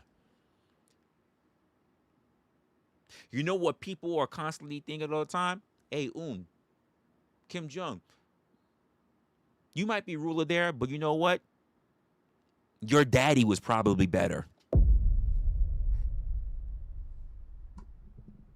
I don't know why people just think like you just get inherent status and notoriety because you were born. Because all of this we're talking about is also called something genetic randomness. If we were all legacy, by the way, if kids were all legacy, then we would all have the best of what our parents had. And we also know that we don't see that, right? Because anyone, not everyone, but anyone can have kids. That's not a legacy. Legacies are described by the things that are beneficial to society, not about the fact that you can bust a nut and give birth to a child. That's not legacy.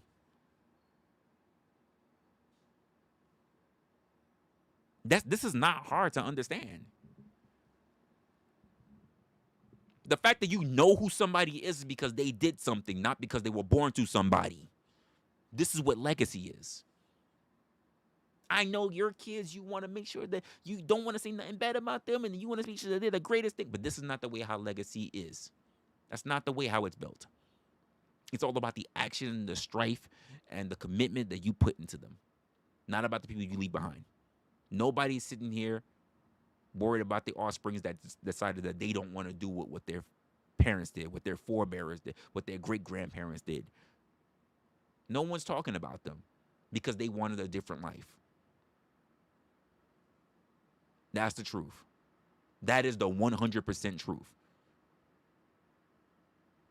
And some of us just don't want to badmouth the fact that we have children in this world, which is why I should say, encourage your kids to do something that's meaningful. Encourage your kids to do something that is meaningful. And not meaningful to you, to be meaningful to them. And by the way, they may never get recognition for it. Now, honestly, like, Bruce Lee did shit. People talk about Bruce Lee to this day. Who's sitting there talking about, we got Brandon Lee, you have his daughter. Who's talking about them? If anything, they benefit off the back of Bruce. But where is their shit that people are inspired and they love seeing them and they're doing movies based on them and because they didn't make a legacy. It is better to make a legacy than to inherit one. Let me say that again. It is better to create a legacy than it is to inherit one.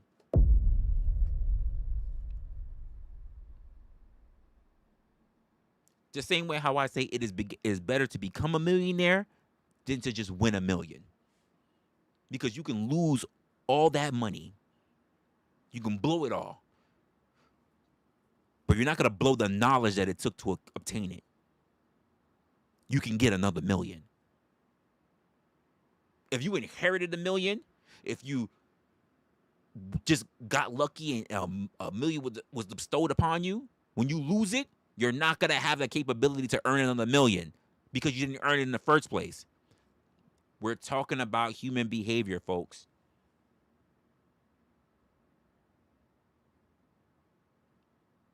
Legacy is in the things that you do, not in the people that you leave behind. And this is a topic that I've been struggling to get into people's minds.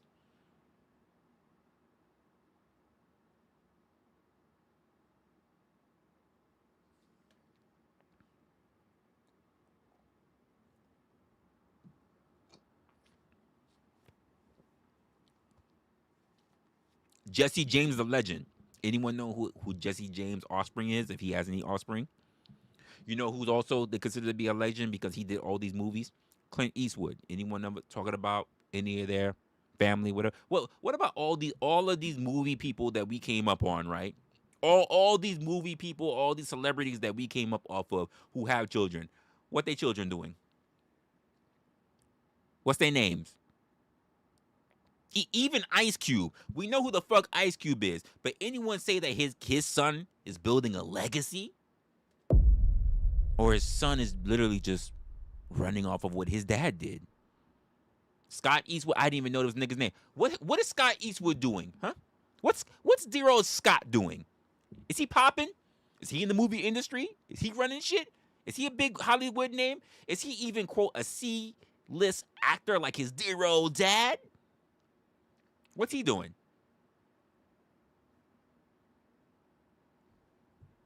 What are the Eastwoods doing? He's a C-list actor. Let's go. I'm gonna look at him right now. What? Scott Eastwood. Scott.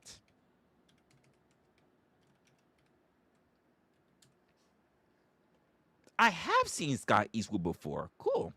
Let's see. Let's see what he's been in. He's 5. He's the same. He's the same height as I am. I have seen him before. Where did I see him in?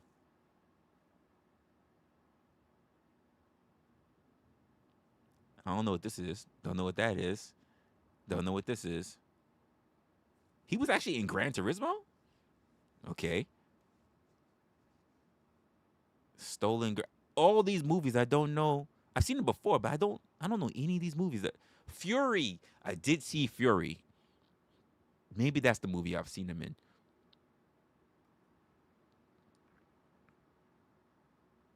I don't know any of these movies. Okay, so he's a C-list actor. I never watched Snowden, so I don't know if I saw him from there. I don't look at the Chainsaw Massacre movies.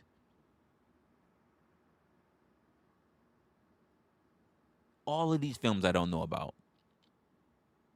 But at least he made it C-list. Who's the other person? Because there's somebody else that was somebody else was in a he's a descendant of somebody. There are lots of kids who are descendants who are actors and actresses. I'm trying to remember who it was, but he's actually he's like a B right now. I'm not good with movie people. I really don't watch TV or movies like that, so.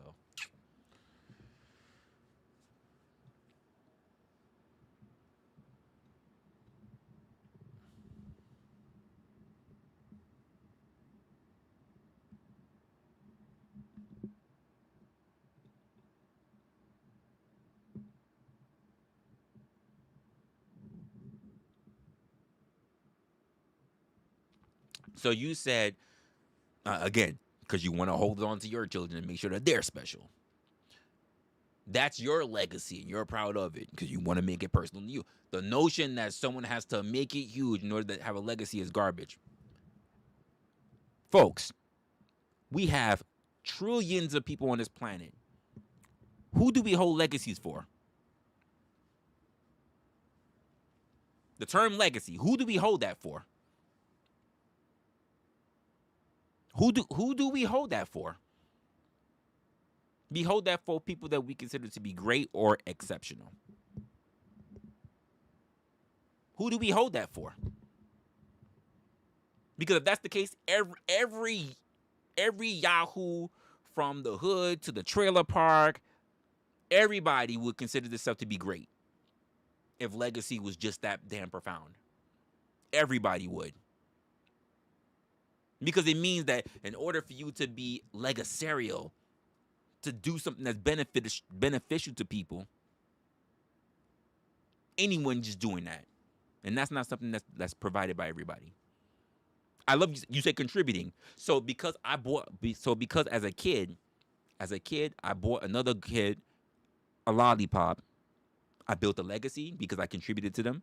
Because I bought a homeless man a sandwich, even though nobody saw it. It was just between me and that homeless man. I built a legacy. Come on.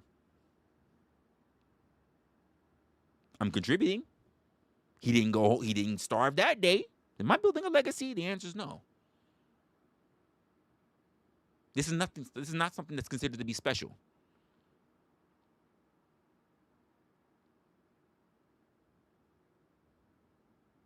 And how do we know their names?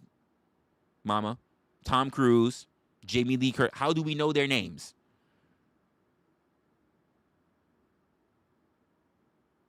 How do we know their names?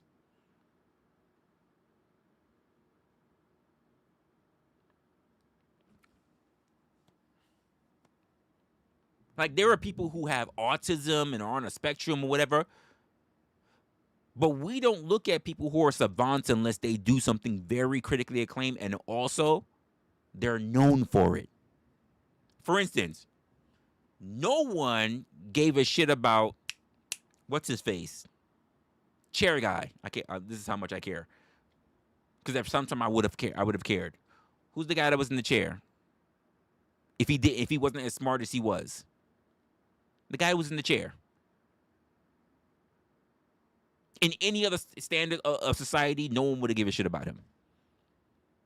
If it wasn't his mind and how well he was able to conceptualize and bring forth conversations and build shit or whatever, no one give a fuck about him. No one would have cared. He would have been just another individual stuck in a chair. Another paraplegic. Steve Hawkins, thank you. I don't know why I couldn't get it in my mind. No one gave a shit. No one would have gave a shit about Stephen Hawking unless he had the mind that he had. He would have been another motherfucker stuck in a chair in a fucking a home, waiting to get taken care of until his days would be dead. If Stephen Hawking wasn't the way he was, because he's not the only one with his condition. He's not the only person that ever was on planet Earth with his condition. But he did something with it, which built a legacy. How many of y'all talking? By the way, we'll put it this way: how many of y'all talking about the legacy, the offspring of Stephen Hawking? Does Stephen Hawking have an offspring? Who's the woman? Who's the woman? Who's Stephen Hawking's legacy? Who's the woman? You know what? Stephen Hawking's children.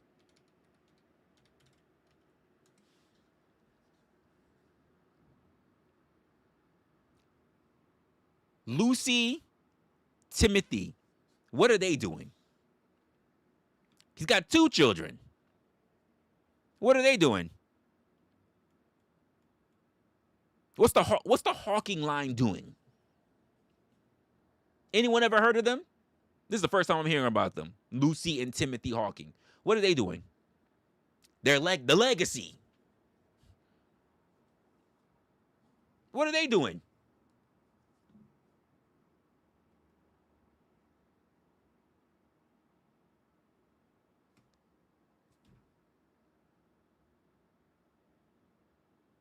Robert, Lucy, Timothy. He got 3 kids. What are they doing?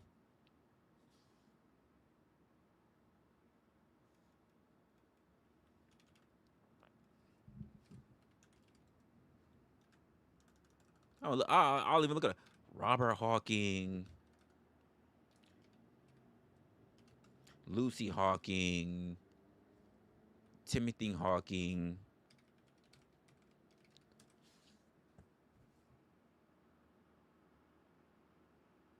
So you have an author and an educator. Lucy's an author and an educator. Robert's a software engineer. Timothy has worked in brand loyalty, specifically for Lego. Strong legacies, man. Strong legacies. Lucy is an active journalist, an educator, and an author of children's science books. Strong legacy. Robert Hawking is a software engineer based in the United States who works for Microsoft and has 2 children. Strong legacy. Hey, Timothy Hawking has worked in corporate branding, including as a loyalty executive for Lego. Too strong. Strong ass legacy. Strong legacy. Strong fucking legacy. I can see where shit is going.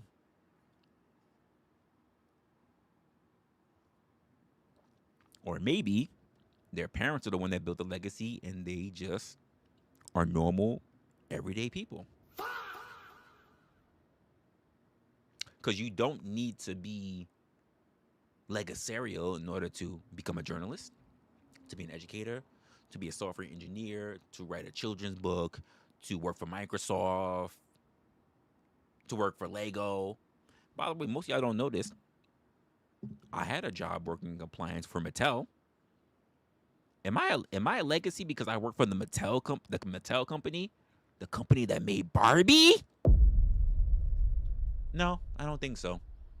I don't think that's a legacy. You work for Mattel?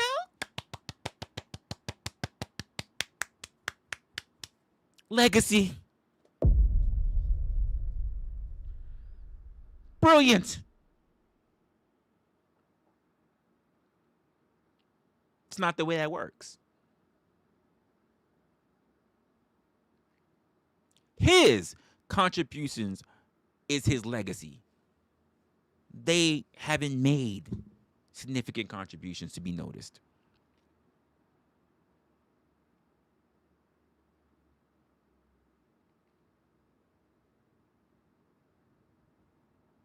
Anyone can pass anything down. Does it change the fabric of other people's lives? These are the things that we consider to be a legacy.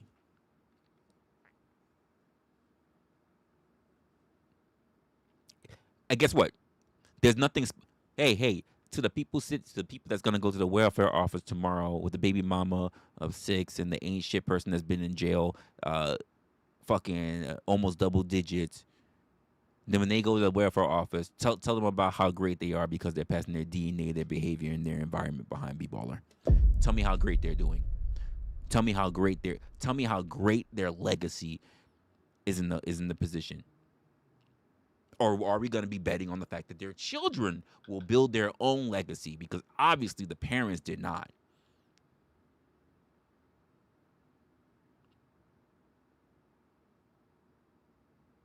Because legacy is based on the fact of the things that you've done, not about who you leave behind. If your kids do something and it's great, guess what? They have built a legacy, not you. If your kids do something great, they built a legacy. You didn't build a legacy by giving birth to them because they put in work that you weren't there. You weren't there to do. By the way, folks, because this is something also important, we should not be taking credit for the fucking work that our kids fucking did.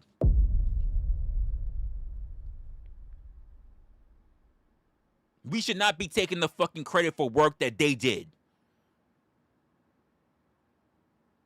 Well, I took them to school and I made sure that they got their math lessons and I did the fucking tutoring and if they Did you take the SATs for them to go to fucking MIT?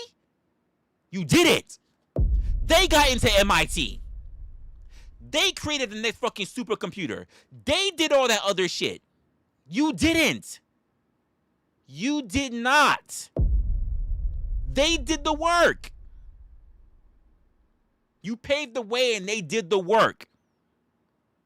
Because there are people who fucking throw their kids in the fucking football camp and everything else, and the kid didn't even fucking make it to fucking D1.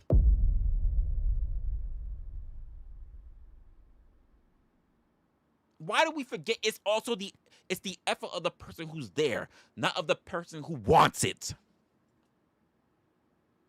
It's the effort of the person who is there doing the work, not the effort of the person who wants them to do it. Plenty of people want their fucking kids to eat all their foods. They want the Hulk Hogan. Eat your vegetables and say your prayers. Do all kids do that? No. No. Do they become too successful? Some do. Some do not. Because you know why? Legacy is a genetic lottery. It's not guaranteed. It's a lottery. This is why the idea of being so prominent is not bestowed upon everyone. Even the idea of being exceptional has strings attached. Not everyone can be exceptional.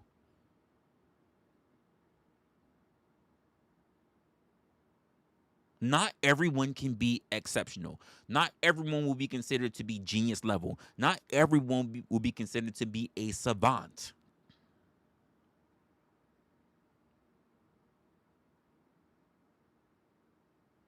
I understand that very simply.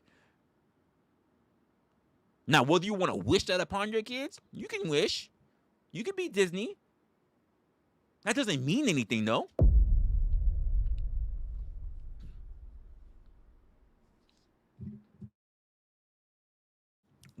You say what's wrong with me? What's wrong with you?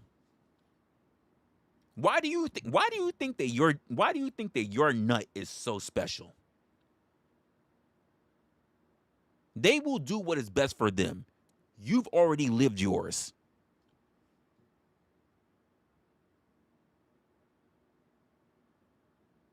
Hey, cause baller. What's the legacy I should know you for? Since you are bringing forth a legacy, what's the legacy I should know you for? You in any history books? What's the legacy you're known for? You built a better flashlight. What's the legacy I should know you for? Did you build a better fiber optic cables? Like what book should I find you in? Can I wiki you real quick? Did you build a great? Are you like Larry David? Have you made a better sitcom? Like what is it that I should know you for? What is it? What's this legacy?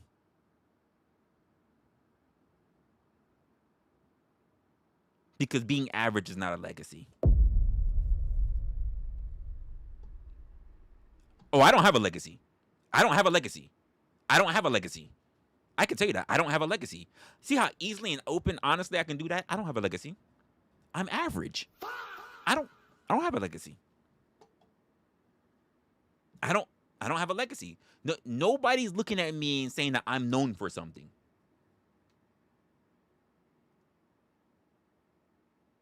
Except for being an asshole. Nobody will look at me in history and remember me because I haven't done anything big enough. I'm not in anyone's history book. I'm not exceptional at all.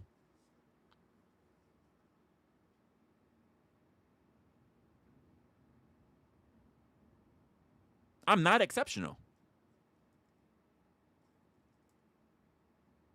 I haven't built upon anything that's going to benefit society. I can admit that. The question is, why are there people who can't?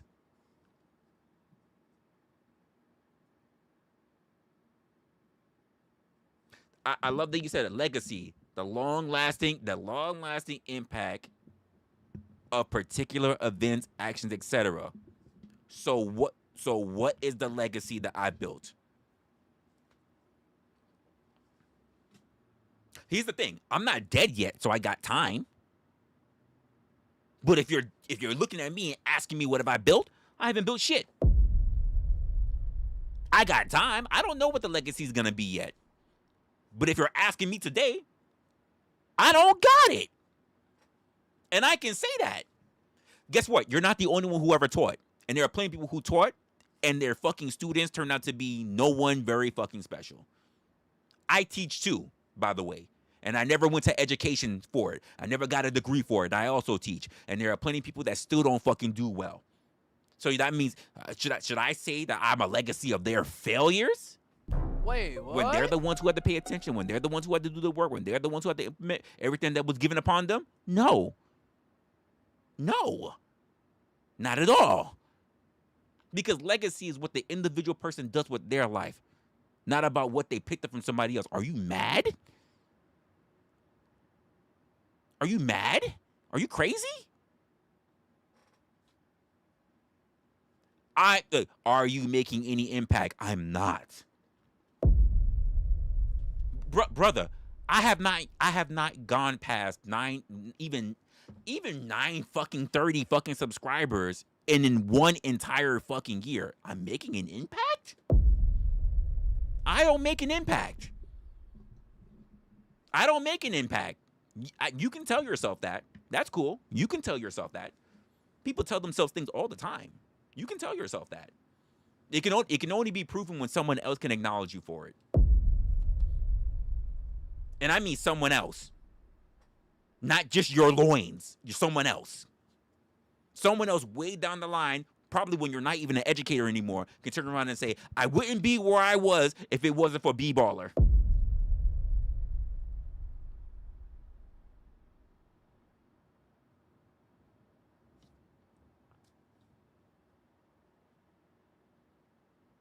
Because I'm average. Because I don't do anything exceptional at all. I don't provide an impact. So you say. So you say.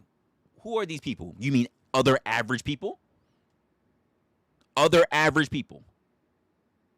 You've had parents. Who are other average people? Where is their legacy? How do we verify that? We can't. Because it's up to that very individual who becomes exceptional who can leave that legacy for other people. This is not hard.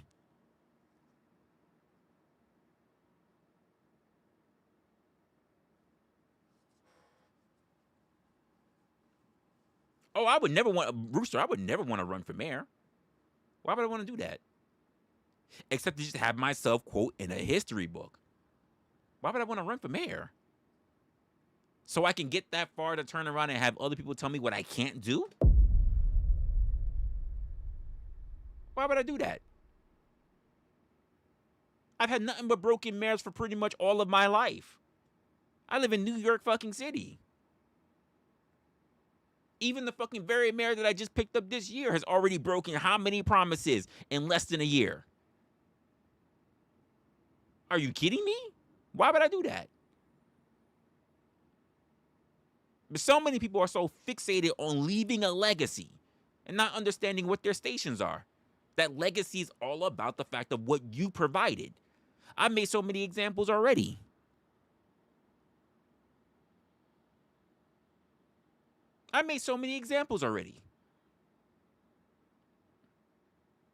You don't have to like it. But I have to say, listen, if you feel like you leave a legacy, where do I know you from?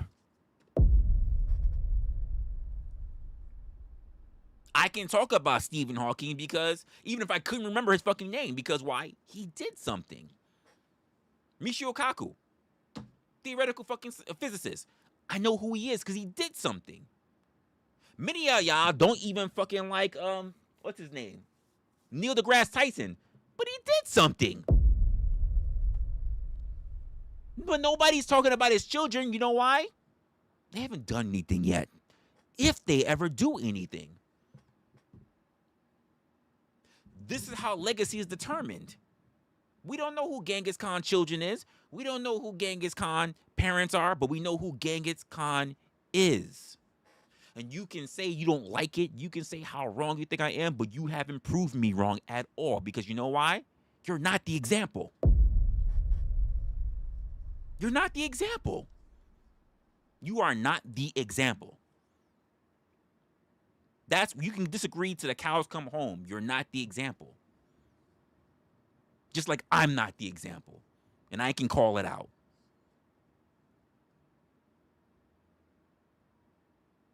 I'm open enough to say that. And until even your children do something, they're not the example.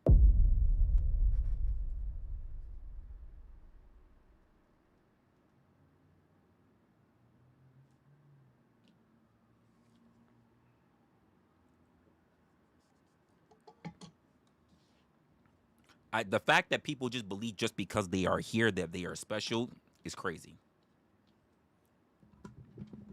Just because you are here does not make you special. I know people like to believe that everyone is great, everyone has a purpose, everyone is special, but that's not the truth about organisms.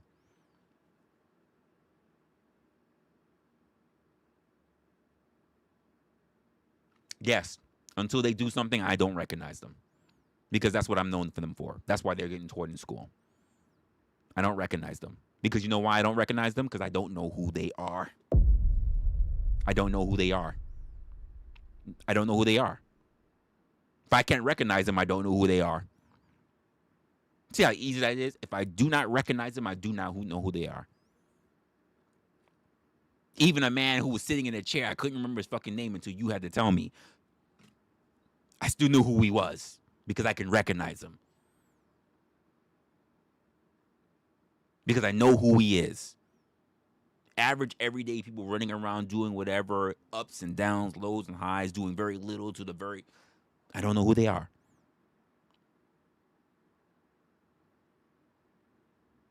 Don't know who they are. I had to ask Mama. Mama knew who Scott Eastwood is.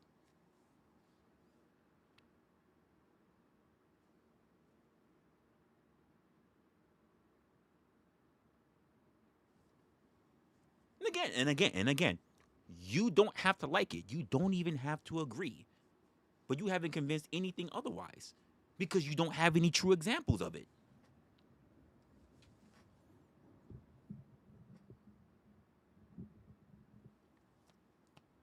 Let's be honest. You can't prove that you're a world leader of a country unless you become a world leader of a country.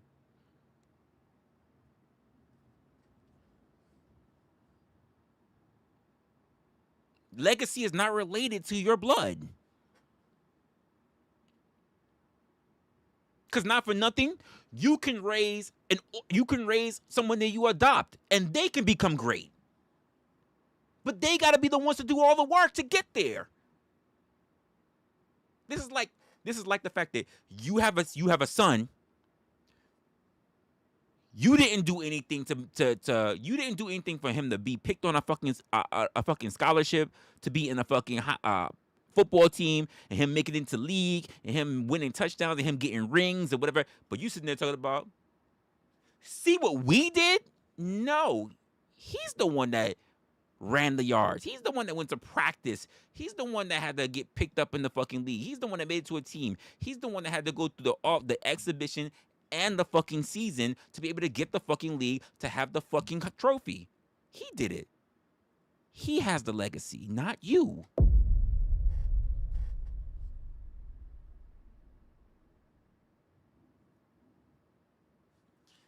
Just like I don't try to take the success of other people. I don't try to do it. If I train somebody and they do something really well, I don't turn around and say, look what we did. I don't do that. I congratulate them. I give them a pat on the back because they're the ones who had to do the work.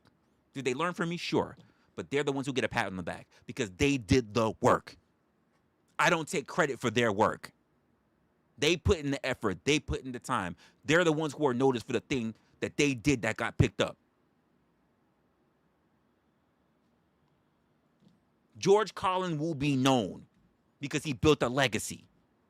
No one cares about what his daughter did, even though she's a comic herself.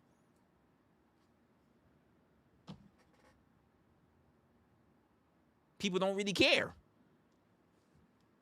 Because George is the one who did the work. This is not difficult. It's just a tough pill to swallow.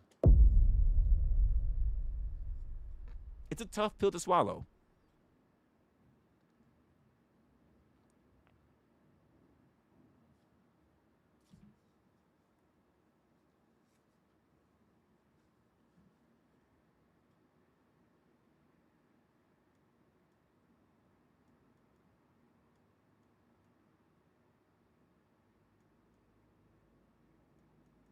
I mean, be careful about that, Rock. I mean, some people think that influence leads to leads to legacy. Not true.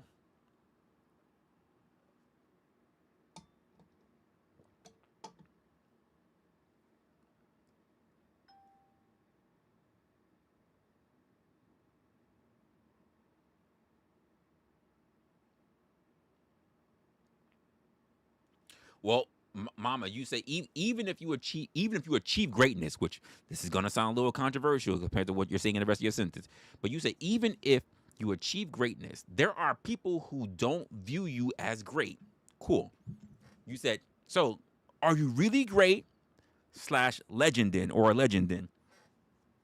Here's why I'm gonna tell you why you're still great. There are people who are going to say you're not great because we just don't want to acknowledge you as great, right? Here's a great example of that. MLK. Simone B said, "You're not a great man. You're not a great man because potentially you cheated on your wife with a white woman." But MLK will still be looked at as a great man to this day, and also, if not that, he will also be considered to be a legend because he did something legendary. There will be people who will turn around and say, "I can't respect you." But respect doesn't have to do with the work that you did. There are plenty of people who will not like Jordan, who will not like MLK, who will not like Barack Obama. But they did the work to get themselves in that position, and you can't take that from them. You can't take it from them. They're in the history books. You cannot take it from them. Whether you want to accept it or not, you can't take it from them. You can't.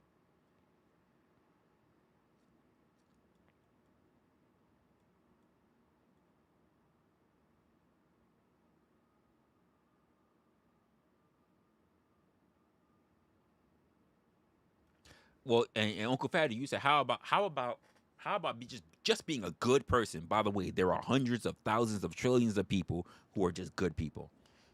And you said just teaching them, like just basically teaching them just good ethics, just to be nice, just to whatever. At the end of the day, if you teach all these people to do good things, right? Is it not still up to them to be the people who want to do those good things? Most parents, I'm going to say this, I believe, I have no proof, but I believe that most parents want their children and try to teach their children to be decent human beings. Does that guarantee that their children will turn out to be good, decent human beings? The answer is no. Which means that despite everything that you teach, because let's be honest, you are only one part. You are not the all. You are not the all. You are not the alpha and omega. What you teach is only a part, a foundation. The rest of the world, experience, other factors outside of you will teach them as to how they are going to move in life.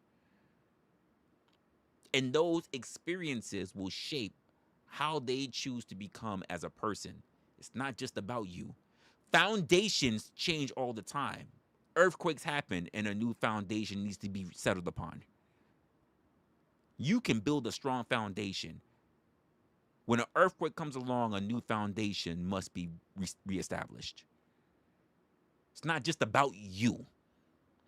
It's about all the things that you cannot control and hoping for the best. But here's the best thing about that part. They still have to be the person to do all the work.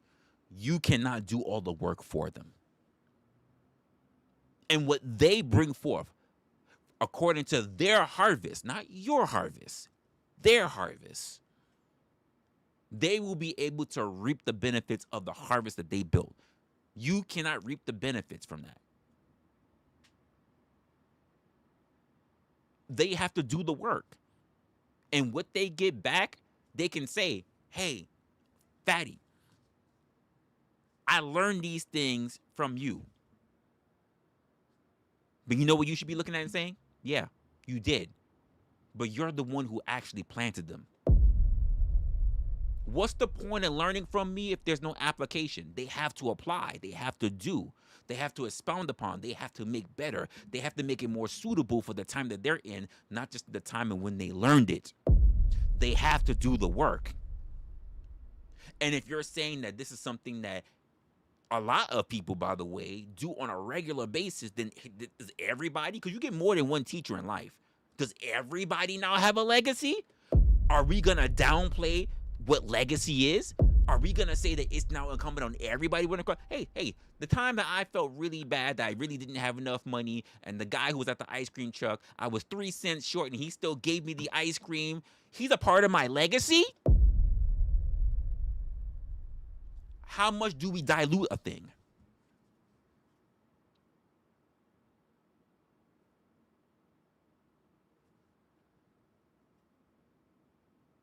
Because if that's the case, that's a long list for you to be getting your fucking trophy, if you're actually getting a trophy.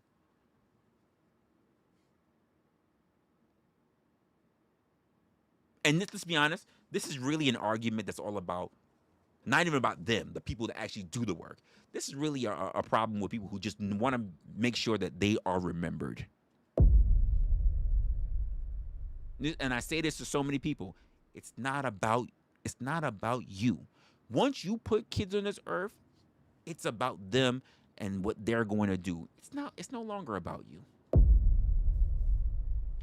A lot of people want to me, and look at what I did, even if I did something for you. It's not about you no more.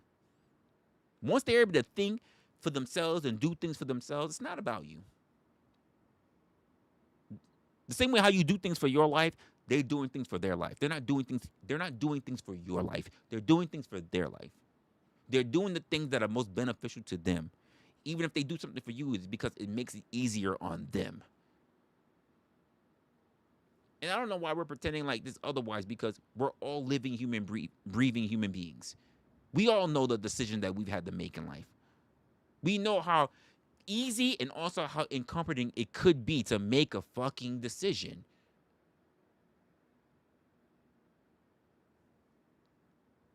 Why are we pretending it's more simple than what it is? And why are we pretending that everybody also runs across the same choices in life? We're all not special. Because it's so easy to just give a fucking kid out in this world. We're all not going to be the ones who is shaping the future. We're not. And if we all were the type of people who could shape the future, that would also make us average. And legacy is not something that is known to be used by people who are just doing the mundane. I mentioned it from people who actually are known for building a legacy and for their offspring, and nobody's really paying attention to them. Because it's all about what you do, not about who you leave behind. And you can struggle with that. You can disagree with it.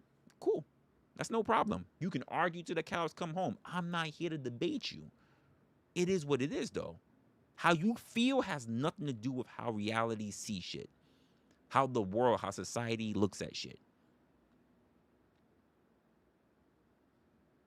You can sit with that. That's no problem.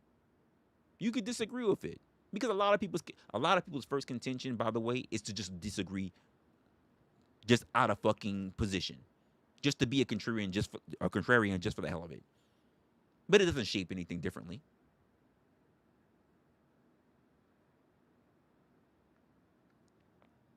Really, I've seen plenty of people already.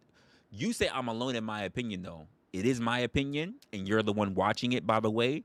But it's also other people who have been here in this chat who also agreed. So tell me, am I alone in my opinion? Hey, Ruck, when you were sitting there and you were going up, was I alone in my position? Am I alone in my opinion? Penny, you were saying, hey, what? Huh? True. A lot of people have a hard time separating opinions. Hey, Penny, am I alone in my opinion? Since Baller made that fucking statement that I'm alone. I'm all by myself. Even though I'm not. How about the fact that you just don't fucking know everybody's goddamn heart? You don't. And I'm open to even when you ask me questions, I answered your questions. And you don't even like the fact that I fucking answered your questions. I answered your questions and you're not happy with it. And by the way, you can sit there being unhappy, by the way. Because it's not my job to make sure that you feel nice, warm, and fucking cuddly inside. Really, I'm not on an island. If I am on an island with others, thank you. I'm not by myself. Because the world doesn't simply think what you think. Because you're not the only people and you're not the smartest people in the world. I'm not alone. I'm not alone. And by the way, I gave the definition. How many people turn around and say, well, not according to me? I break down human behavior all the time. And you're literally running into areas where I've mentioned this before. You said, I'm by myself. Evidently, look at your chat constituents. I'm not by myself. I made points. I mentioned other people to highlight as examples. And I said also, by the way, you can disagree. That's fine. Because your way is not the way of life. It's an opinion. The same opinion that you said about me is the same opinion that your other constituents in the chat turn around and said they also can agree with. Now, are you going to say that everybody who is sitting in this chat are all fucking morons except you? You're the smartest of us all. You're the only one who's got it all together. Everybody else is wrong, right? Is that what you're going to say? Your opinion is the only one that's a fact. Is that what you're going to say? Is that what you're going to say? Because you asked me questions and I answered your question. Answer mine. Is your opinion the only one that matters and you're the only one that's right here? Answer my question. Answer my question. I answered yours. I answered your question. Answer mine now. Answer my question. Answer my question. I don't give a fuck about what you're saying as definition. Answer my question. Are you the only person here who's got it all together and everybody else is wrong? Answer my question. Answer my question. Answer my question. By the way, we recently did a stream, Baller. You know what the stream of that was called? Why people don't have a problem answering questions. Why do people have a problem answering? Answer my question. Answer my question. No. I just answered your question again. Answer my question. I love how you keep giving me questions, but you're not answering mine. Answer my question.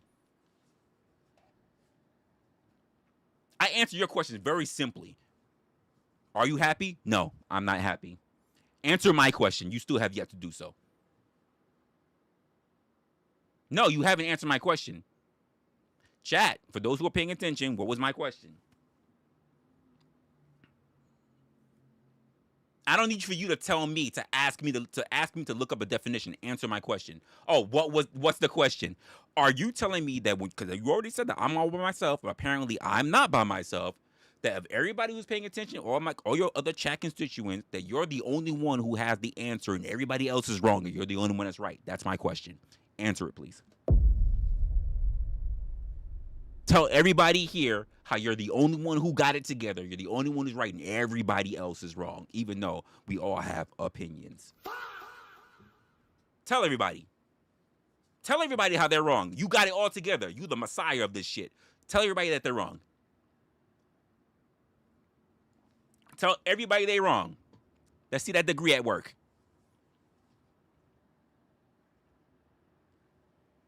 Let's see it at work. Come on. Educator. Tell everybody how they're wrong. I'm not alone. That you didn't answer my question. Folks, you didn't answer my question. Why people have a problem answering questions? Why do people have a problem answering questions? Look. Now he's talking about subscribers. He didn't answer my question, folks. Now he's talking about subscribers. He didn't answer my question, folks. He didn't answer my question, folks. Now he's talking about subscribers. He didn't answer my question.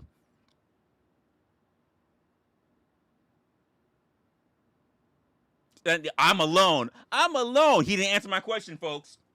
I asked him a direct question. This was only for B Baller. B Baller for real. He didn't answer my question. He didn't answer my question. You're not alone. You're sitting at 942 subscribers. He didn't answer my question. No, I don't need to repeat it because I already said it like 3 times already, Penny. He asked me what the question was and I gave it to him. He still didn't answer the question. He's talking about, well, you can now your chat and now your subscribers and now answer the question. You know what? Don't even worry about the fact that there's like 5 people. Don't worry about it if you're the only person here in this chat, Baller. The replay gang will get it. Answer the question. I don't want to hear about quotes. I don't want to hear about me being alone. Me being alone did not answer the question. My question was highly specific to you. Answer the question. Like OG said, appreciate you, OG. Hit that fucking like button. Answer the question, Baller. You ain't answered the question yet. Me being alone is not the answer to the question. Can you answer the question or nah? See, I fight contrarians all the time. I fight people who don't want to answer questions all the time. Mama, don't you protect him either. Don't you protect him. He danced his ass into this shit. He playing musical chairs right now. Don't you fucking protect him. Answer the question, Baller. Or repeat it. Not 4th time, people. 4th time. 4th time. Nice amount of emotions. Wait, you're an educator. How come you can't listen? How come you're having a problem understanding? How come you're having a problem listening? You can't pay attention as an educator? As an educator, you're having a problem listening? Your listening skills just dropped? You can't hear nothing? How is it you can't pay attention? 3 times I already told you. I got to mention it a full 4th? You can't listen? You're highly distracted? You mention something, I answer it. You ask me a question, I answer it. You say I'm alone, I mention it, other people say that you're not. I asked you a question 3 fucking times. You can't answer it. Now you want a 4th. Now you want a 4th. How am I supposed to believe that if I give you the question the 4th time that you're not going to turn around and say you still don't understand it?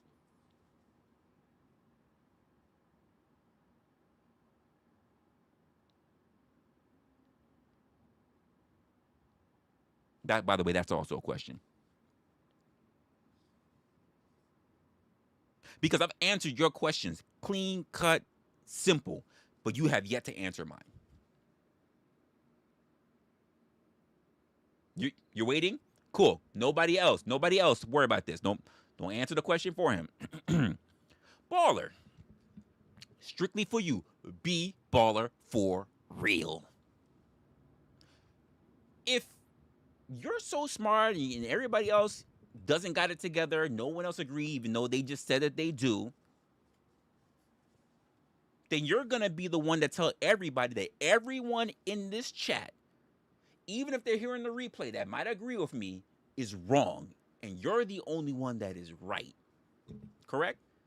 That you have the wisdom of all the star gods and everything else, that you got it all together, and everybody else is all fucked up in their thoughts, but you're the one who got the game plan. Everybody else is wrong, right? There goes my question. Answer it, please. And don't tell me you need a fifth time.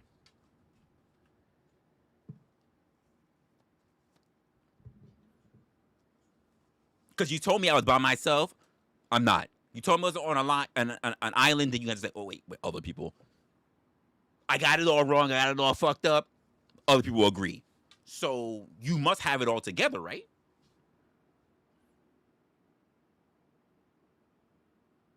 Even though I've given my opinion and I've solidified it with examples. And here's my thing. I also said as well, you don't even need to agree with it, which you clearly don't. But guess what? That's between you and your Lord, not mine. That means nothing to me. Because there are other people that also feel the same way. You, sir, are trying to recruit people to an island, and I'm telling you that there are other lands, there are other continents. It's not about just being on an island. You place me on an island, and then you realize there are other inhabitants on the island, but you are also on an island. You are also on an island. We're not the only two people that's separated by water.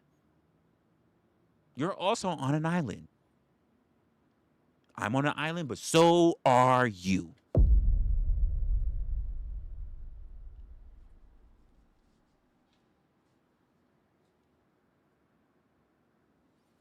And it sounds rather dogmatic when you turn around and tell me, well, your island is wrong. My island is right. When the truth of the matter is that you don't speak for everybody even on your island. You don't. You do not. N-O-T not. You don't. And which is why I said, out of the one who wants to be the fucking siren in the sea, don't mama dare fucking try to protect you.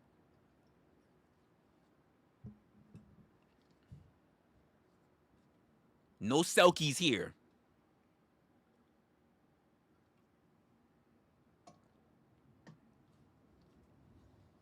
No siren songs here. No mermaid shit here.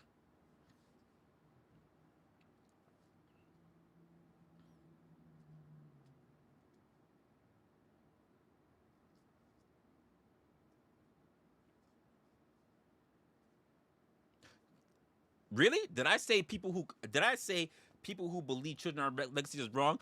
Or did I say they're not your legacy? And you can believe what you want to believe, but since they didn't do shit, it don't mean shit. That's what I said. Don't put words in my mouth. Quote me correctly, ninja. What's good, Tom? Quote me correctly. Quote me correctly. What you did, if you got something big, nobody else cares about that because nobody know you for what you did. If your children do something that's better and people know who they are because they contribute to society and it changed the fucking fabric of how people look at things, that's what they're known for. Ain't nobody looking at you, baller. Nobody. Especially the people that are outside of your loins. I simply said this from the get-go. Legacy is in what you do, not who you simply leave behind. Legacy is in what you do, not simply who you leave behind. No, it's not about him.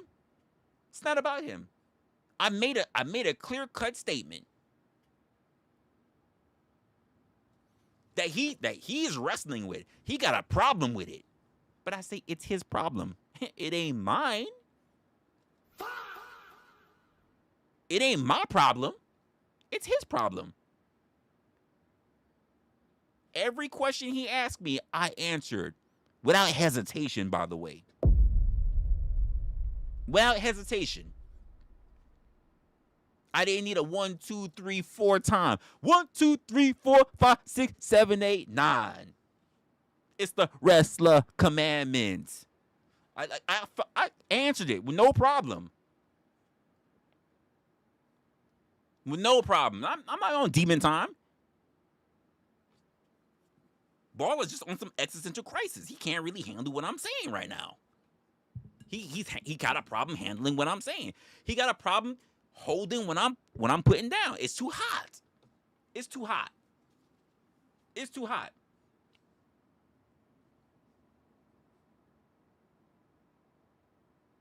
It's too hot. When obviously there are other people in the chat that also agree. I'm talking over that. Really? So other people don't also have the if other people are also agreeing with what I'm saying, that means that your definition is the word of law. Your definition is God. And that means that you know more than everybody else and you believe that your fucking way is the only way. Right, educator? Right, educator? Right, educator? Come on. Let's hear your guardians of the board of ed tell us all common folk just how wrong we are. It's short-sighted. Tell us the guardians of the education system. Go ahead. We gonna dub D Baller as the Star Lord right now. Go ahead. Tell us. Guardians of the education system. Go ahead. Tell us how the other people who also agree, because you said I was alone, and all of a sudden that being alone turned into well, actually, I'm on an island with other people. So tell me how I'm wrong. Guardian of the education system. Tell me. Tell me how my way is the only way, even though I brought forth several examples, several representations, several instances. I even did quick little lookups. Even the siren of the sea, mama, had to turn around and even correct me and say, no, there actually is somebody, and I acknowledged it. Without hesitation. I looked it up, said, oh shit, you know what? You're actually right. I didn't fight her on it. Because you know why? There are plenty of examples, not just the one. Not just the one. But you're struggling with it. No. If it wasn't written on something that you could just simply just Google, really? So why are there so many examples that also lean towards my point? I'm waiting. And by the way, bless you all for all having opinions. Bless you all for all having your own minds. Bless you all. Not my definition, the definition, but you're the one holding that as the law. You're holding it here in my chat like Judge Dredd. I didn't break the law. I am the law. That's you right now. That's you right now. Judge Dredd, a Webster's dictionary. Judge Dredd. Baller Dredd. That's you right now. And you went everywhere. You went to the point where even saying that nobody else agreed with me. I'm by myself. And then found out quickly I am not. I'm the only one that's sitting here open-minded, by the way. And I'm surprised you're not being open-minded. I'm thoroughly surprised. Because I'm one who does not like the feel of indoctrination. I am thoroughly surprised. Not you of all people. I could have gotten this from Tom. No problem. He's the resident contrarian. No problem. You, though, didn't expect it. Gotta be honest with you.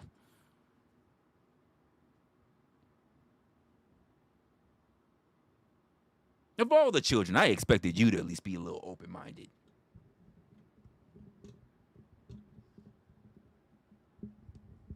No, apparently not.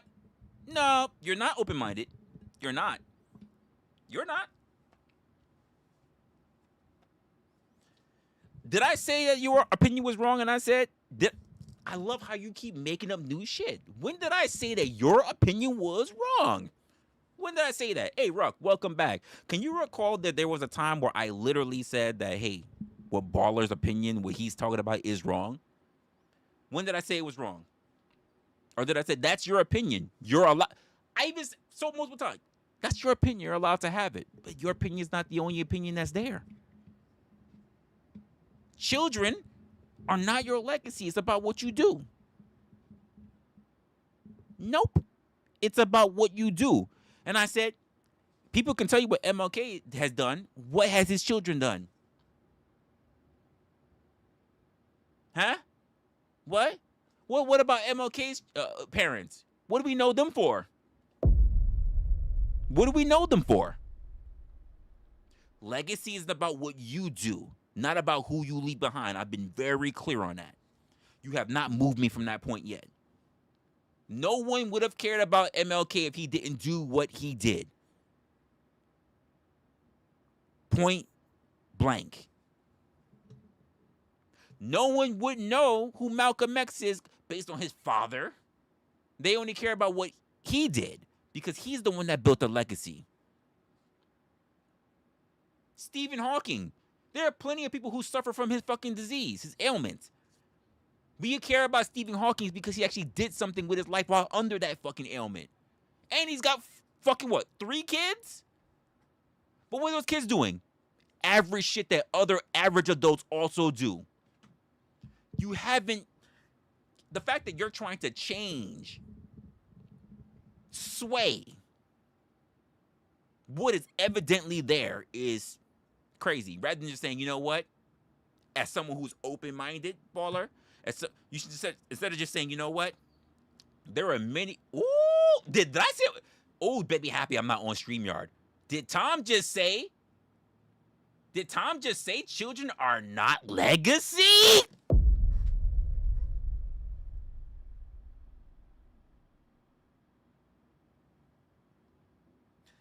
Did the eldest child say?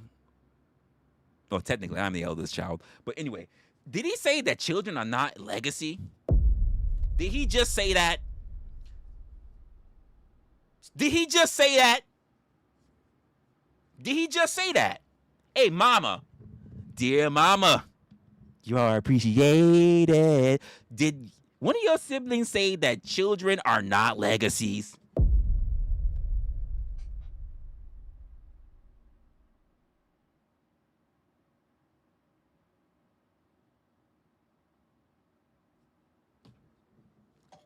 So Tom is on my island, by the way. He's on my island that I'm not alone on.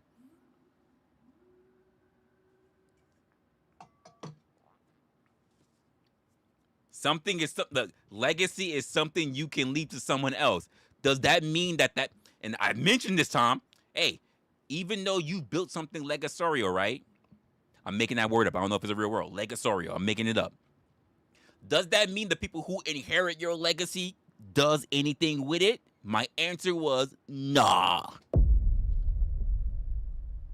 You benefit from the people who did the work, but no one knows you for actually doing shit. That was what I said.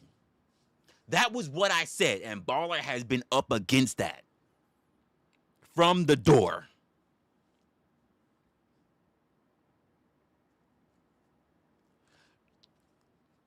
No, by the way, Tom, they can sell it only if it's tangible. What if it's only an ideal? Can you sell I have a dream to someone? Yeah, but it's a thought.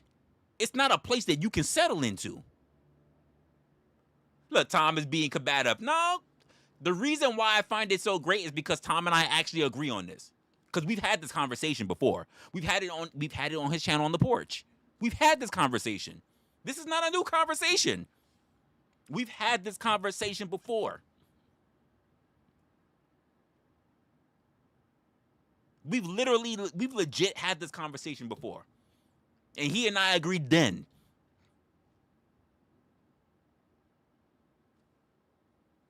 This is crazy. This is another person, by the way, who's on my island. So who's on the island? Who's on the island almost by themselves? I said almost, by the way. He lives by... Yo, that's crazy. Okay. Why does he suddenly... He doesn't suddenly agree with me. We've had this conversation before. We've had this on the panel. He doesn't suddenly agree with me. We've been agreed on this. And by the way, we've had this conversation. You were there. John the Baptist were there. I think OG was there. Surprisingly, I don't recall Mayo. We've had this before. And my position stayed the same. My position is exactly the same. He said at least 4 times. I don't recall 4 times. But my position hasn't changed. You said Mayo was there? Like, what are we saying? But you want to talk about the galaxy of the public education camp. Mama said she was there. So she recalls. I popped up on your recommendation. We've gotten a little bit off track.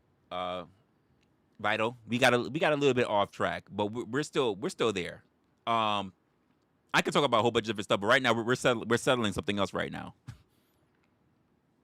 OG was there. You said Mama was there. You said Kai was there. Mayo was there. John the Baptist was there. You said American Man was there. Okay. All right. Hey, baller. I don't even think you, at this point, I'm not sure you have an island, man. I think you on a fucking rowboat in the middle of the ocean. It's just, if anything, my mama is trying to sing to you back. Come back to the island. Stop rowing by yourself.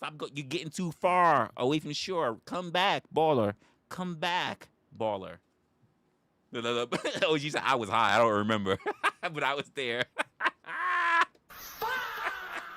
He said I don't remember, but I was there. I was there though. I was like, yeah. Come to Jesus. That was damn for sure.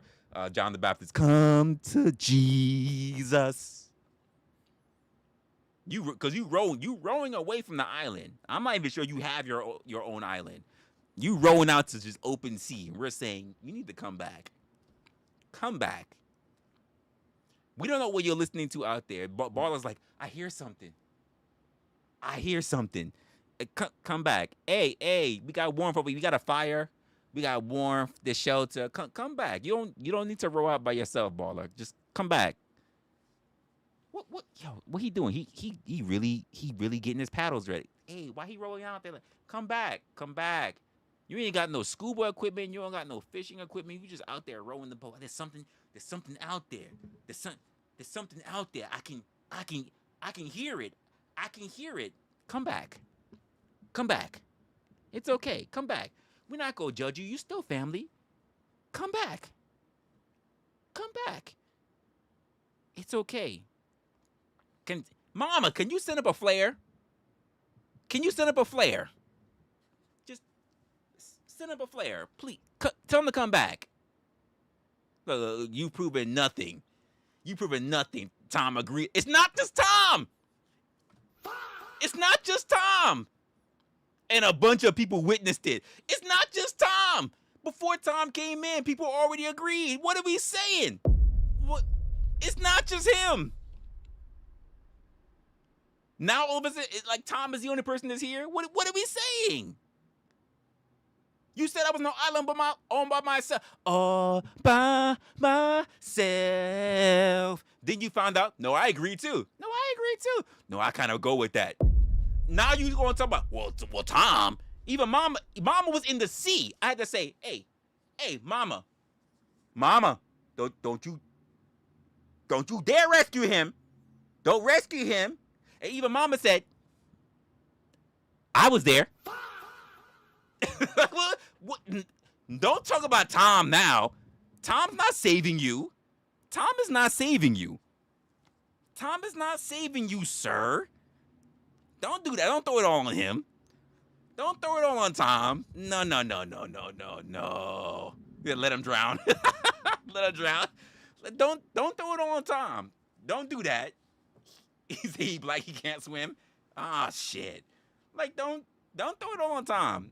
I was holding my own. There ain't no panel for me. I was holding it by myself. Don't even try it.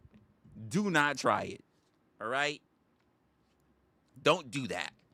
I made my point. I made several points.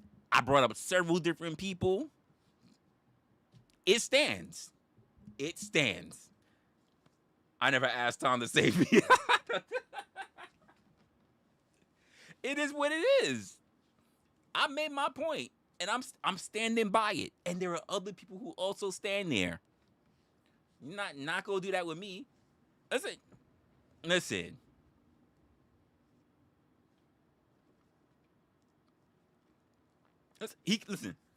Mama. He can stand on his. Wow, he's no dummy. Here's the thing, Mama. I never said he was a dummy. I never said it. You listen. And by the way, Mama, parents are proud of their full children anyway. Like, it's okay. I never said that he couldn't have his opinion. I specifically said, you have an opinion, I have an opinion. It's okay. Baller's the only one telling me that I'm wrong, even though there are so many other people that agree. So I asked him a very simple question. Is he the only one that believes he knows and everybody else is wrong? And he struggled not one time, not two times, not three times. Come on, I had to ask him 4 fucking times. Who's consistent and who's not?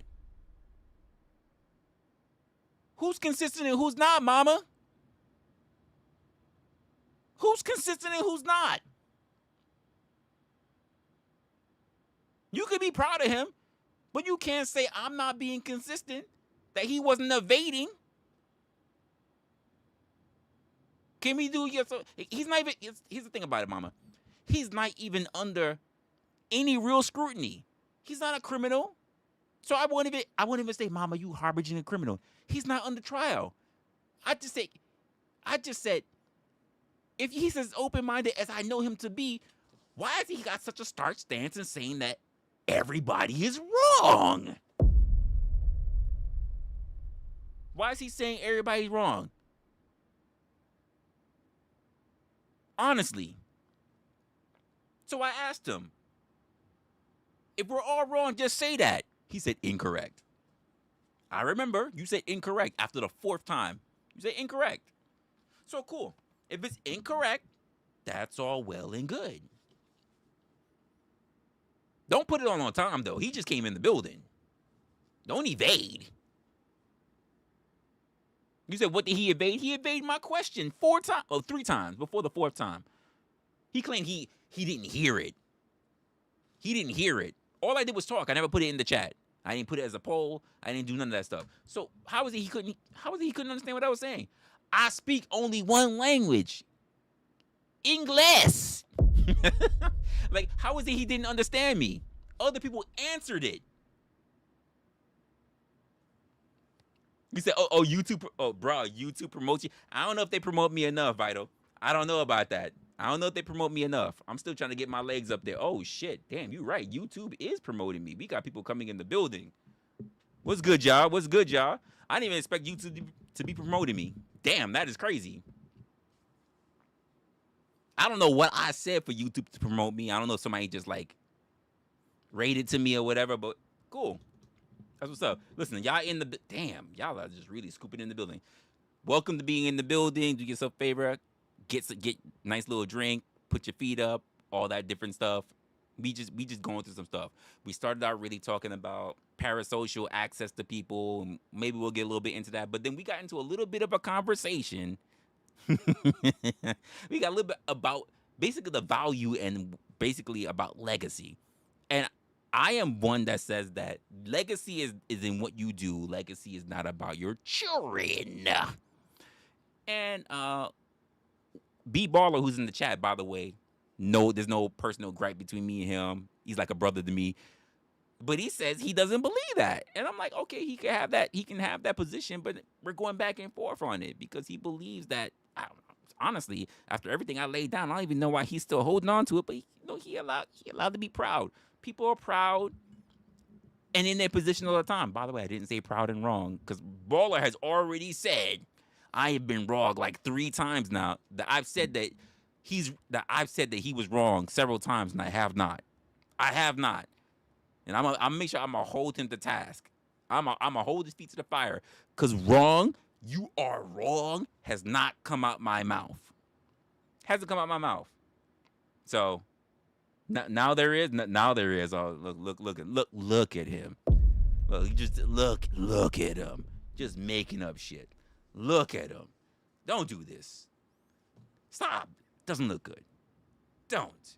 And the sad part of all Obama's children, you and I are supposed to be one of the most open-minded of all of us. Why are you doing this? Huh? Wait, what? Why are you doing this? Why? Huh?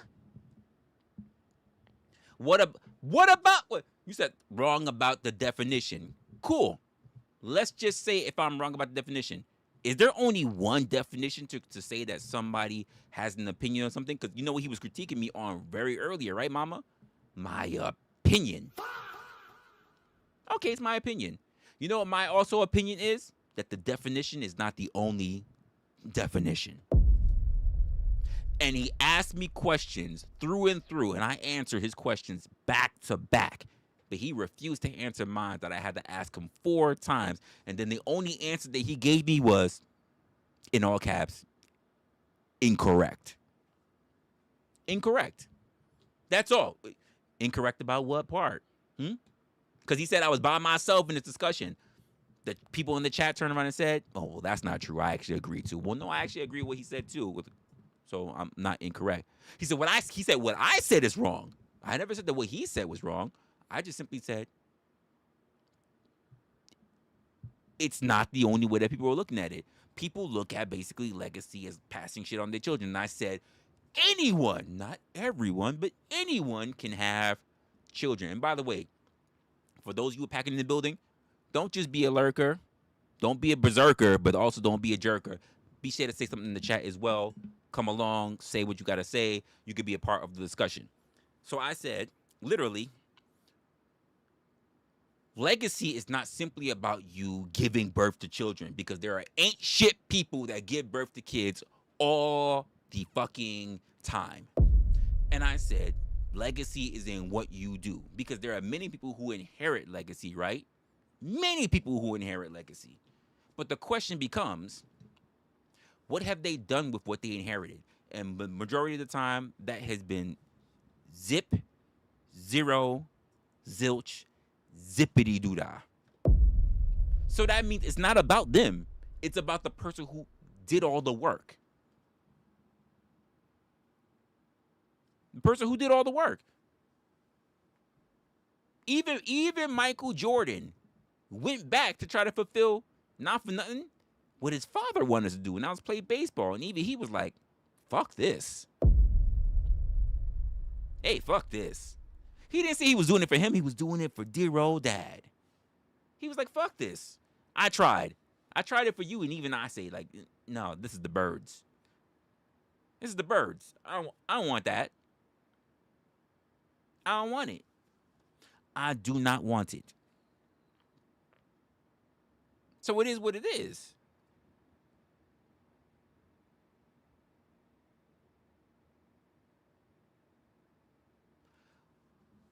You're lucky I did not put up stuff on my fucking OBS, or I will pull up your comment. You said, see, but you're saying the person that did all of the work, that it implies their parents did nothing. What did I literally say earlier, folks?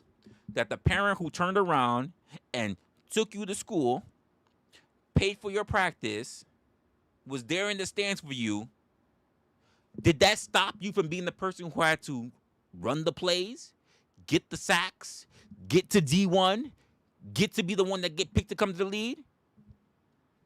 Where does your agency end and theirs begin? Or are you going to take credit for all of their shit? I think the problem with a lot of people is that they start taking credit for all their shit. What you're supposed to say, when are you supposed to leave the nest, right? Well, when are you supposed to let go as a parent? What are you supposed to say that their successes are now theirs and not just simply yours?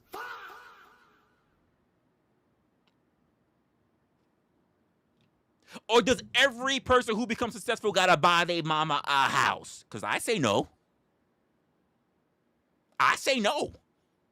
I worked my ass off to go get I gotta buy you a house. Why couldn't you buy yourself a house? I worked hard to get me a house.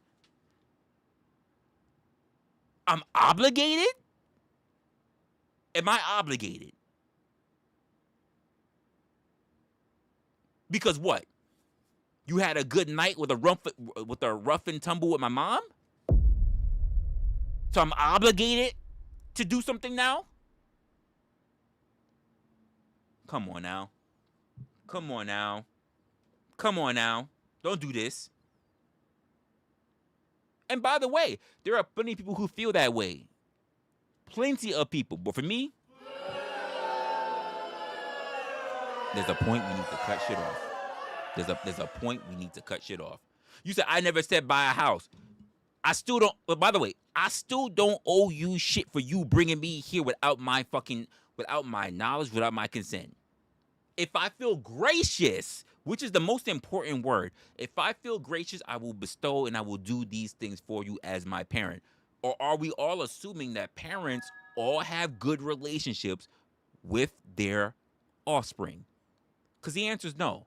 Stephen Hall, he's already here. He already gave me the money here. He came up in here. Appreciate you, Stephen. You gave me with the 2. Are we saying that they all have good relationships? The answer is no.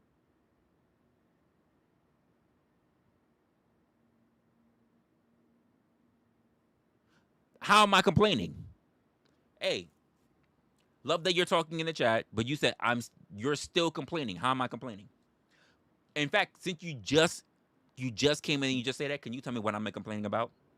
Since you just came in, because we get trolls all the time. That's no problem. Tell me what I'm complaining about. Let's see how long you've been paying attention. What am I complaining about? What am I complaining about? Let me know what I'm complaining about, since you got the scoop on what we're doing. Don't be sweaty. Even that's part of your name. Go ahead. Tell me what it is. What you're complaining about. What am I complaining about? That was my question to you. Come on. Because I got a rule here. I have a rule. If you're gonna be a troll, you should at least be fucking funny. If you're gonna be a troll, being a dick is not the only way to be a troll. If you're gonna be a troll, it needs to be good. Come on. Come on.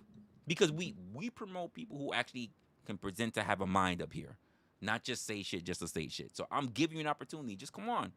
Lay it on. If you're at least gonna say shit, like, make it good. Make it good. Don't be lazy. Don't be lazy with your typing. Make it good. Come on.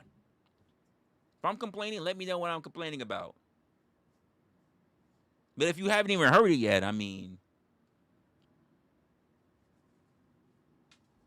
look, sound like you're complaining about someone complaining while asking someone why they're complaining. So that means you don't know shit. So you should exercise what I say to a lot of people.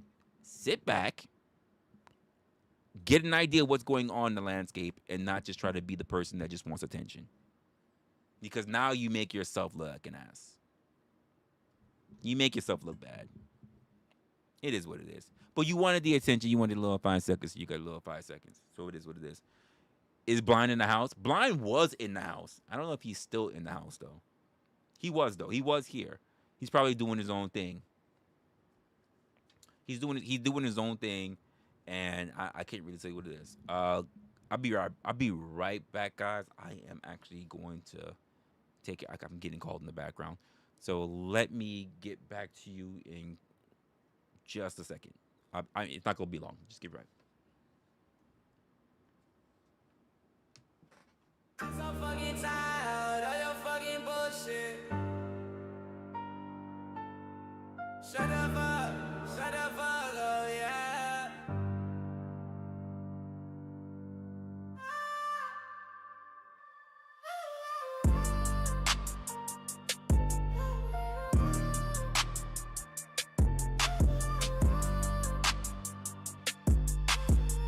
so fucking tired of your fucking bullshit.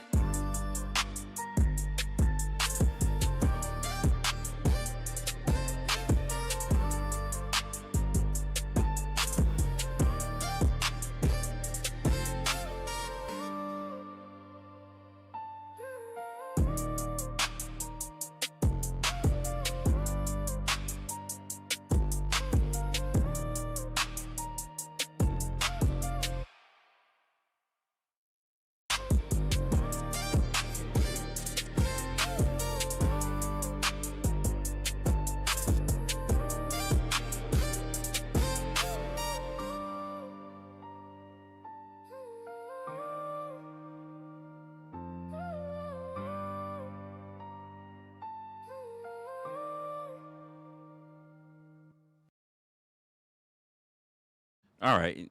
Apparently, it was a false alarm. It's a false alarm. It's nothing that serious. Anyway, what was I just saying with you guys? Oh, so yeah, that's what we were going through when it comes to baller.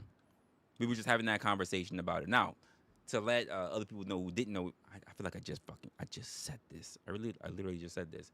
We're having a conversation currently about the idea of legacy, because there are plenty of people that believe that legacy is tied to the fact of having children, and I say that anybody can have children, all types of children. By the way, what if your children are people that have a disability? How well is your legacy being secured? By the way, that is a tough discussion that I think a lot of people are not ready for. So how well is that legacy being secured? Which is why I also say that legacy is not about who you bring into this world, but legacy is about the things that you do. You giving a nut, you giving your seed, and other people come up and then they do something has nothing to do with you, because they have to put in a lot of effort to secure something, to do something, to be able to be noticed or something, to provide, to contribute to society, and that is what brings forth a legacy. Simply because of the fact that someone birthed you and gave you an opportunity, and you're sitting here and you're breathing air, does not mean that you have a legacy, that you were given a legacy, and that you are a legacy. It doesn't mean that. I believe that a legacy is in the things that what you do. And there have been several people, by the way, who agree with me, even though Barler didn't. And by the way, that's his opinion. That's cool. I'm not here to prove him wrong, even though he tried to prove me wrong. People are allowed to have their opinions. But the same way how I said it, the same way how I know that there are people who are going to be listening, you guys who came in, plenty of you are going to agree with that as well. And there's going to be people who actually disagree with it. You're allowed to have your opinion. The question is, can we at least have the conversation? Or are you just saying that you're wrong and that's the end of it, and you can't even disprove my point? Because there are plenty of people who believe in my point. That's all. That's all. It is what it is. Because if there was just one way to do things, the world would be black and white, which we know it is not. And thank goodness, I love nuance. I love options. If the world was simply black and white, we would have a way bigger problems going on.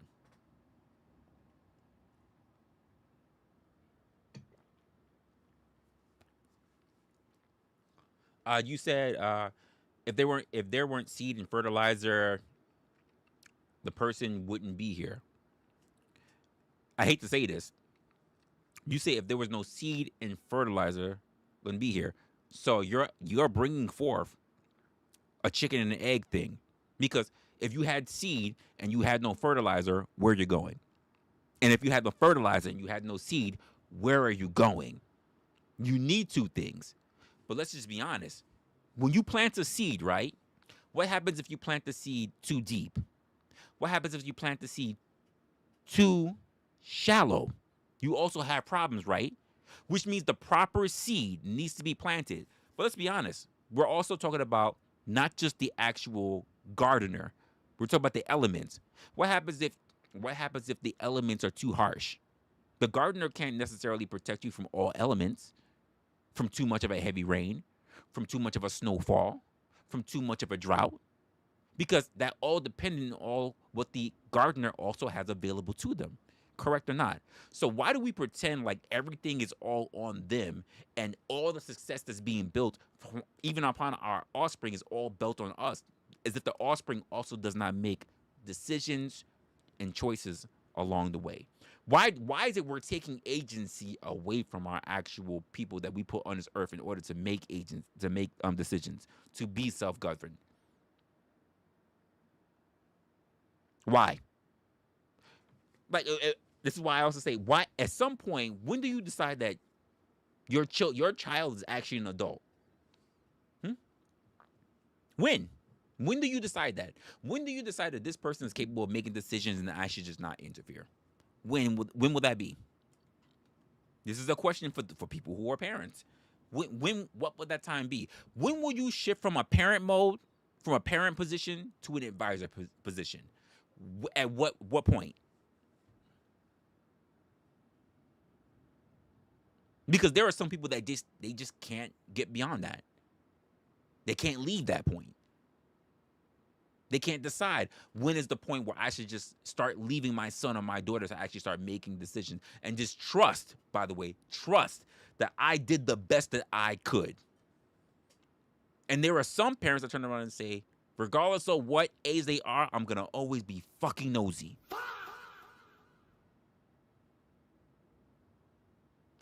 Happy you said that. Happy you said that, mama. That's individual to the child, right? But we're talking about the parents. Because we're talking about legacy, right? And Baller is fighting for a legacy of passing things on, which means he's talking about the point where he's at. When I say the point that he's at, if he's not building it himself, where's the examples? Because it's up to now your child to build a legacy if you haven't built one. And if they build a legacy, guess what? You're not really a part of that because they're doing all the work.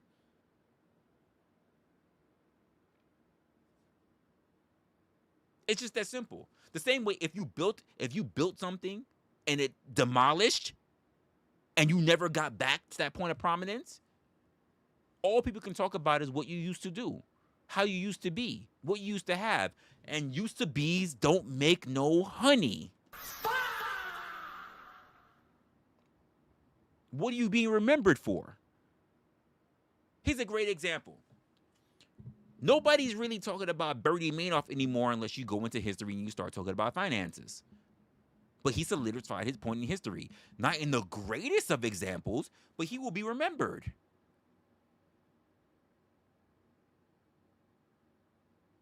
Like, what the fuck? Here's the funny part. You say I'm trying to be relevant, right? You're watching me. You even bothered to type in my chat. That's how relevant I am. You care. You care. And by the way, thank you for caring. You took a moment of your time just to respond to me. That's how much you care. So it's working. It's working. Thank you, though. Thank you. Thank you. So really, where are we getting at here? There are people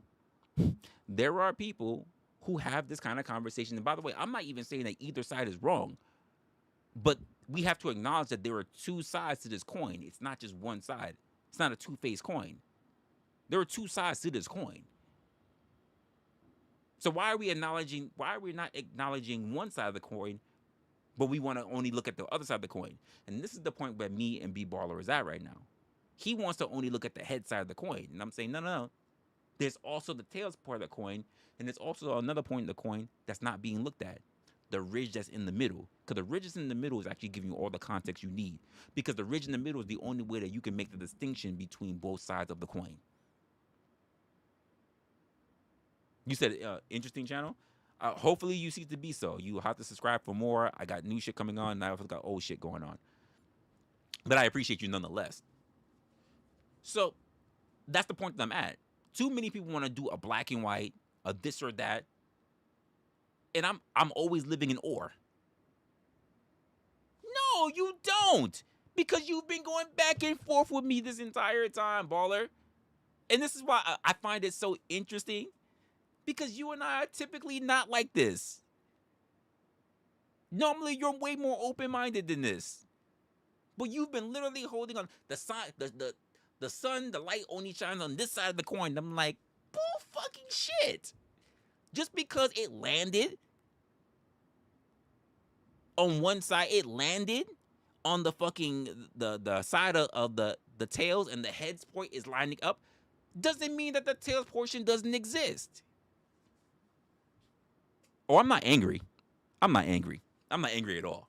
Honestly, this is the internet. Fuck do I care about? The fuck? I'm not angry at all. But it's the point, like, what are we doing here?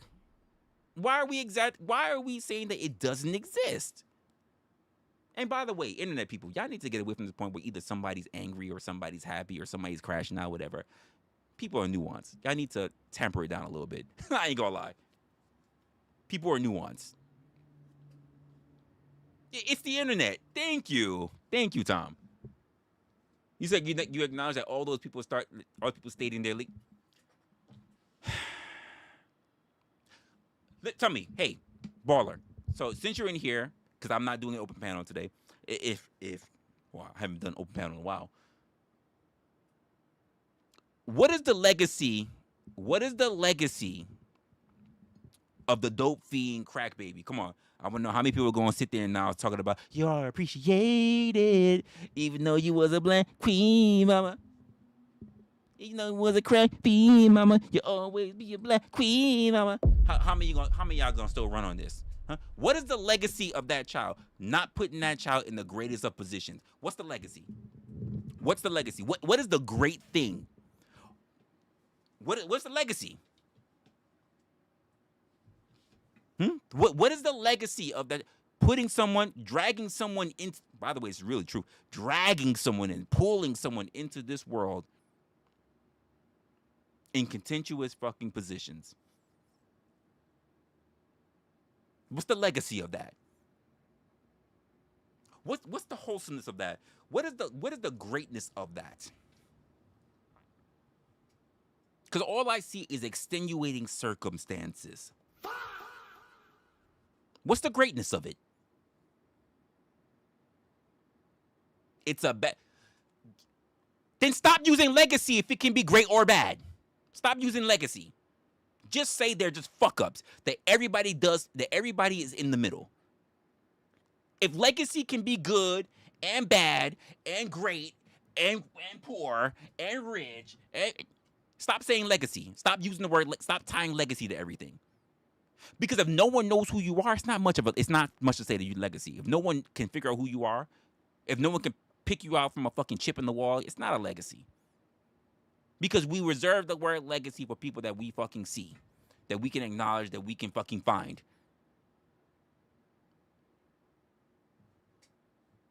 What are you talking about here?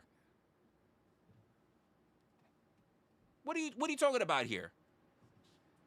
You know who also had a legacy? Hitler. Anyone talking about Hitler's parents? Anyone? What's the name of his parents? Where's their legacy? Where is their legacy? So that means the legacy was not based upon them, but based upon what their offspring did. You know, the guy who actually did the fucking work.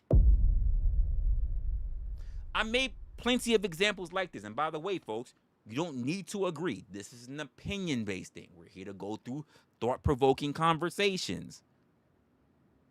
There doesn't need to be a degree of right or wrong. But there are people who say that this just the way it is. That's just the way it is. And I'm going, it's not. Because the world has never been black and white. And I'm very much surprised that this is coming from B Baller, of all people.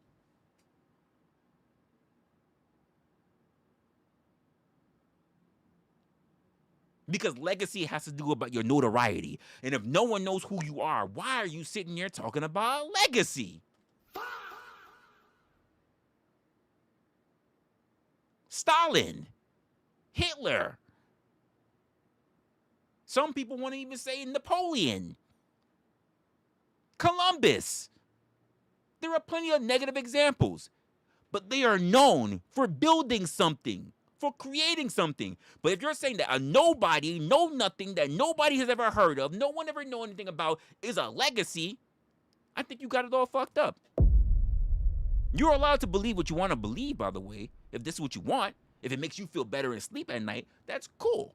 But there are plenty of people who are actually going to be on the same side of what I'm saying right now. Because if Elon Musk wasn't who he was, he would just be another white person in fucking South Africa. Nobody would give a shit. The same way how Elon Musk got a goddamn almost a fucking half of a football team full of fucking kids. Who's sitting there talking about, well, what did his kid do? No one gives a shit because they haven't done anything. And by the way, they haven't done anything yet. That's the important part. Yet. Because, Baller, you even asked me, have I built a legacy? And I said no. But you know what I also said? I haven't done anything yet. That word, yet, means so much. But when I mention people who have already retired, who are already long dead, and then I mention their offsprings as well, you can't say shit. Because you cannot inherit a legacy. You can only create one. When you get into a legacy that had nothing to do with you, you tend to fuck it up because you don't have all the building blocks to be able to keep it sustainable. You have to rely on what your forebears already created. You don't have that same desperation that gave you the drive. You don't have it. No one gives a shit about what Jeffrey Jordan is doing. Nobody. Does he have a business? Sure. Is it all based on his father's name? Sure. Is he building a legacy? No one cares. I can at least say something different about LeBron's son, or even Dion's son. I can say that. Because not only did they inherit a legacy, but now they're building one. They did the work, by the way. He didn't just make it to the league because I'm Dion's son. He had to do shit. He had to do shit. He didn't just get there by having the man's name. He had to actually do shit. He had to perform. He got there. Bronny had to do shit to get there. He didn't just get off the fucking fact that he was LeBron's son. At some point the name is not enough. You actually have to put in work. So if he becomes prominent, if these people become prominent, if your offspring become prominent and make something really grandiose of themselves, it's because they put in work. It wasn't based on the fact that you were there. They have to go beyond you. They have to fly. They have to leave the fucking nest. They can't survive simply on your name because they have to do something for themselves. Or be forever shackled in your fucking shadow. And you can't expect this from other. This is something that Steve Harvey said on the Pivot podcast. Not only I don't really listen or care about anything that Steve Harvey said, but he said something that was very important. Something I pick up on. He said, of all the people that you're gonna run across in your life, I'm kind of paraphrasing. All the people you run across in your life, your father is the only man that you will run across who want you to do better than him. The only man. There are some people that they want you to do good, but to do better than them? Your father is the only one who wants you to do better than him. But you still have to do all the work. It's just wishful thinking. You still got to do all the work. You might want your children to be better than you, but they still got to do the fucking work. End of day. End of day. That has nothing, and there's nothing you can do about it. If you have a lazy ass kid, you have a lazy ass kid, and there's nothing you can do to change that. If you got a kid that just want to be on the streets, regardless of what you do and how many times you whoop his ass and how many times you pay for classes, whatever, there's nothing you can do about that. At what point will you turn around and you say, I did all that I can do and now the rest is up to you? I think there's just some people, they just don't know how to let go. But also, why are you looking to take credit for other people's work? This is important to me. Why are you looking to even take credit for other people's work? Is that the type of person you are? Yeah, you got there because of me. Is that the reason why they're there? So that you can become a leech? Personally speaking, that's not my thought. That's not my thought for you or anybody else who might have children. But even if I was to have children, that's not my thought. If I have children and they do well in the world, I'm not expecting them to look back and try to do good for me. I have my time. And as long as I'm alive, I will always have my time. I'm not trying to live vicariously through them, and I don't want them to live a life that basically I never constructed for myself because I didn't do the work. I'm not going to say, yeah, you going to make up for all the mistakes that I didn't fucking do. You're going to make up for all the mistakes that I made and all the fucking mistakes that I was supposed to make it to the league, but you know what? I never made it there. I'm not going to do that to them. You know, I wanted to be a scientist, or I wanted to be a therapist, or I wanted to be a high tech, and I'm going to make sure that you do it because you're going to live for both of us. I'm not going to do that to them. I have my time. And time only moves one way. Forward. Forward. The most I can do is when I screw up and I fail and I'm stumbling, when I fall, I should fall on my back. Because if I fall on my back, if I can look up, I can get up. I'm not going to put it on anyone else. Ain't no one else responsible for the steps that I took. Ain't no one else responsible for the path that I made. Ain't nobody responsible for the choices that I made. This is why I said, even if you want to go back to start all over at a fork of the road, you can go backwards. But don't expect time to change for you. You're going to have to go back and cross every mistake that you made. Every mistake that you made. All the shit that you thought you needed to drop, you might need to pick it up along the way backwards. Because those mistakes that you dropped, the things that you dropped, weren't good for you in the path that you walked. But maybe they'll be good in the new path once you make it back to that fork in the road. Something to think about. But instead, we live a life where people just want to carry bad mistakes that they made into new fucking roads, or bad mistakes they made and try to walk backwards into another new path where it's not good for them.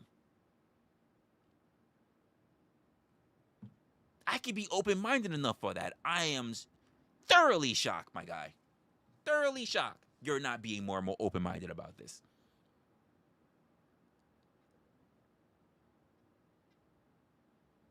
He said, I'm getting drunk.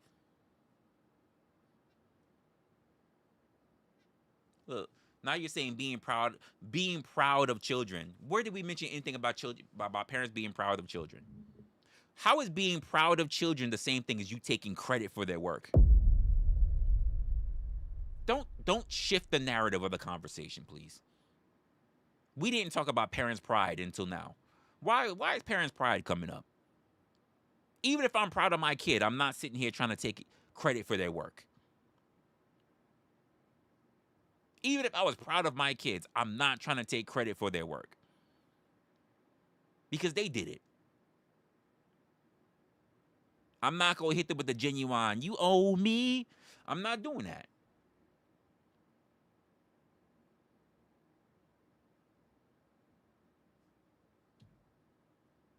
It's their children's future, and their children is building a legacy for them. Their children is not building. If I had my children and they were building their legacy, they're not building my legacy. They're building their legacy. Let me say that again. They're building their legacy. They're not building my legacy. And as long as I'm alive, I still have a chance.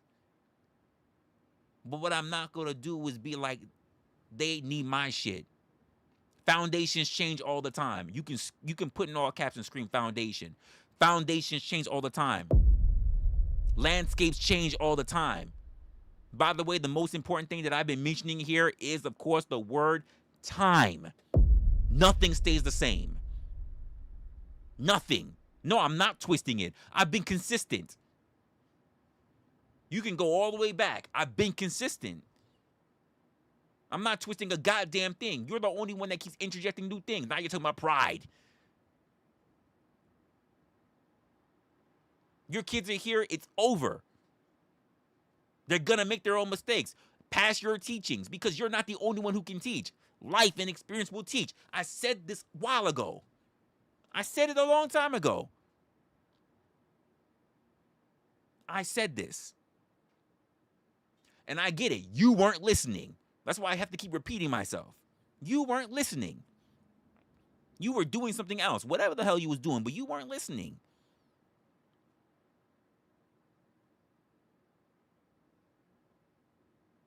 You can say a lot of things, but you know one thing you're not going to say is that I haven't been consistent. I for sure have. You're the one that keeps mentioning new shit, and I'm like, that got nothing to do with what the hell I just said. And by the way, you don't need to agree. I don't even know how many times I said that. You don't need to agree. It's an opinion. But I'm not going to turn around and say that what you're saying is completely right. It's not, because there are plenty of people who agree. It's opinion-based, and you're trying to bring facts. There are no facts.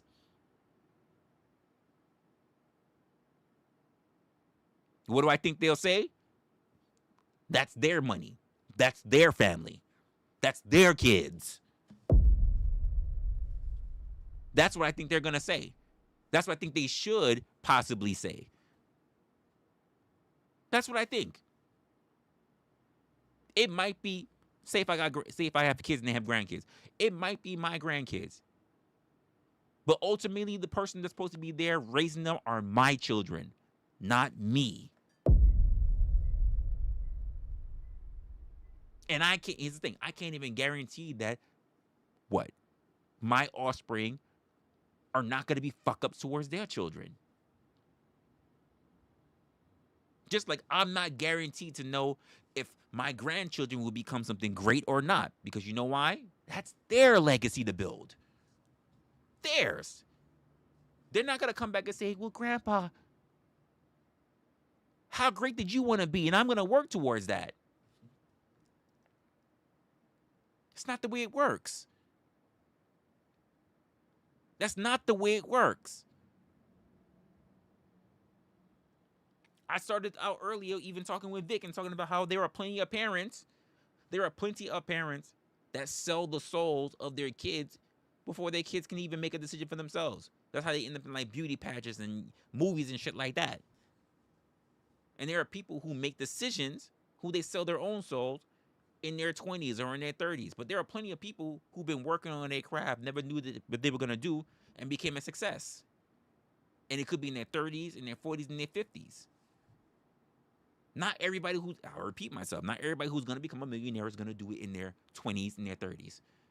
Most people who earn a good living, the fortune, the highest that they're going to make, do it with somewhere between their 40s and their 50s, if they live long enough to do so. And that's them still building, quote, a legacy. They might even already have kids. But that doesn't mean that they're going to be successful. Or rather, they're going to be building a legacy, things that benefit other people. You can make a lot of money. That doesn't mean you build something that will benefit other people, other generations outside of your bloodline. This is why I talked about MLK. Go back to that. Anybody know what MLK's daughter's doing today? Anybody know what she's building today? Anyone know how that's benefiting so many people today? No, you're going to have to turn around and look it up. You're going to have to look it up. You can't just say it. MLK is gone. And even though he has a legacy, there are people, we mentioned it before, there are people who are going to still say, I still don't think he was a good man because he cheated on his wife. They're going to say that. But it doesn't change the fact that he built a legacy because you're talking about him. You're talking about him. But the everyday Joe Schmo that you walk by on the street, on the train, on the bus, in fucking traffic, You don't talk about their legacy because you know why? They don't have one. You don't talk about them because you don't know shit about them. Because they're contributing just as much as you. Randomness. Randomness. They're contributing randomness. That doesn't mean that they won't build something later. If they build something later. And this falls down to the point where I say this to so many people all the time. The world does not owe you or me understanding. You have to build the best that you can while you're here. And a lot of people say that the best that I want to build is just for me to be comfortable and to be low key. Not everybody is going to be up there. Not everybody's going to want to be in the highlight. Not everybody wants to be in fame and rich and glory or whatever. Some people are very comfortable being where they're at. And that's fine. If you want to just live in comfort, honestly, the lowest that I ever want to be at, and I've said this to so many people, the lowest I want to be at is that I can at least always make enough money where I will always beat the rate of inflation. Always. That I will never have to worry about extra taxes, diminishing things for me, my family, and my friends. That's not legacy building. That's just called just having a fucking plan. That's not legacy building. That's not world changing. No one else is going to benefit really off of that. That's just me having a plan and making sure that I am secure enough that I can be able to do these things. Well, that doesn't guarantee that any kids that I would have, they're going to be fucking great. It doesn't mean that.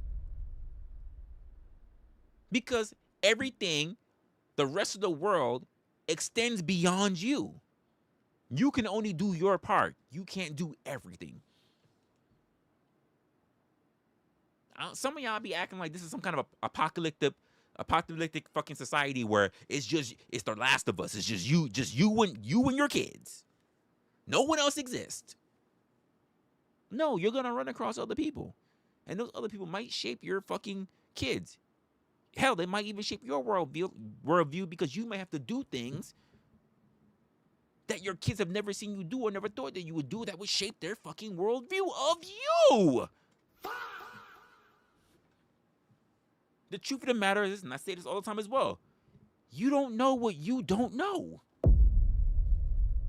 This is where experience comes into play, not wishful thinking. Experience.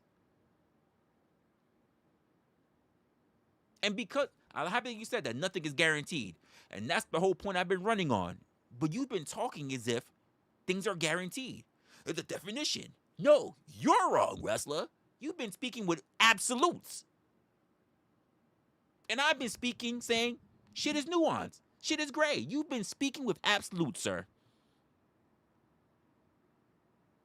To the point where you even said, I'm the only one and I'm wrong. And I'm wrong. And you found out differently. Nothing is absolute. Everything is permitted. Everything is permitted. Everybody has a shot, but they have to know when that opportunity is there, and they have to be willing to go seize it.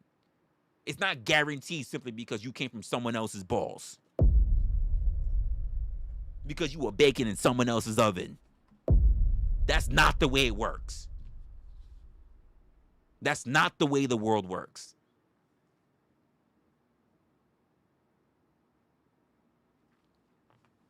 And tell me how I love this. Tell me how your definition proves to be accurate.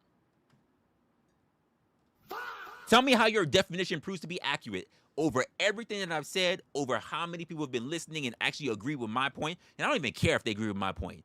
The fact of the matter, you said that I was by myself, that I am absolutely wrong, but you're saying that I said that you were wrong. When you can't go back and actually find that. I've been so nuanced. You're the only one that's been talking about a definition, so therefore you've had a hard line in the sand. I have not had a hard line in the sand. I said there are multiple points. There are multiple people. You're the only one saying, nope, you're wrong. No, you're by yourself. No, nobody's going to agree with you. No, that's been you. You've been putting that on me, projecting on me, but you've been doing that this entire time. the entire time. And I'm like, you should stop. This is not you. You're actually more open-minded than this. I'm surprised that you're having a hard line in the sand over something that's so nuanced. I'm shocked. I am bewildered. Children are not your legacy. Because legacy is only known by people who actually shown to have something, to do something. They're not your legacy. And the fact that you say everybody is legacy means that there's no legacy. There's no exceptional if everybody who's born is exceptional. There's no special if everybody who's born is considered to be special. There's no extraordinary if everybody who is born is considered to be extraordinary. We call that being average. Average. Average is not special. Average is not extraordinary.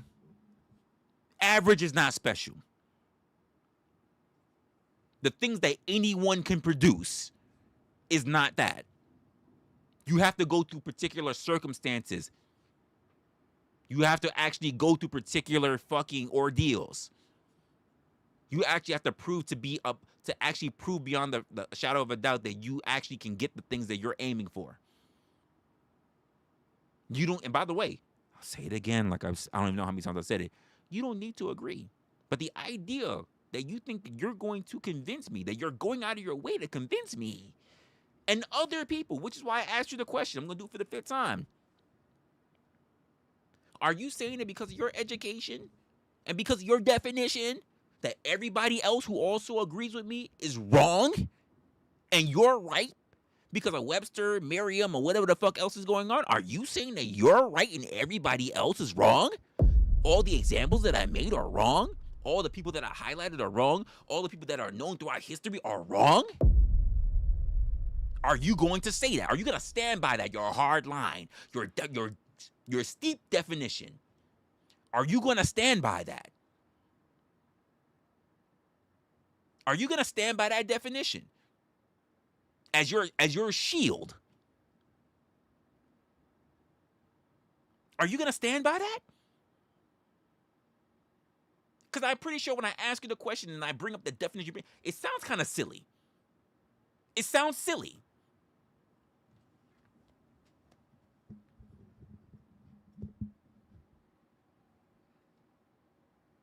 No, I don't need it as a starting point. Because I'm already saying that the definition is flawed. Because the definition is not the end-all, be-all. That's why I didn't use it from the start. Because it's already flawed. Because history is already proven to be so. Who's Genghis Khan's children? Who's Genghis Khan's parents? Who are they? But we know who Genghis Khan is. Why do we know who Genghis Khan is? Oh, because he built a legacy.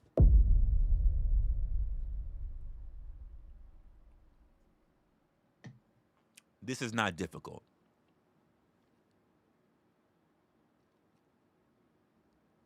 And people were like, oh, wrestlers taking it personally. Really? Actually, I don't. Ballers ask me questions. I've answered it. I don't have a legacy. I don't even have children. Baller does, though. I'm not taking it personally. I'm giving my opinion and my observation.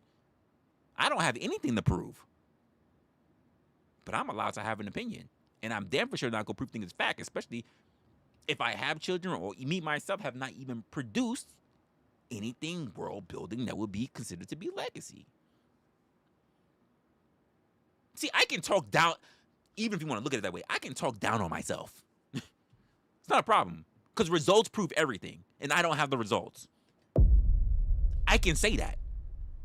I don't have the results. So I can mention it. And by the way, there are people who agree with me who actually do have the results. They have children. And they can turn around and say, yeah, I kind of agree with Resla on this one.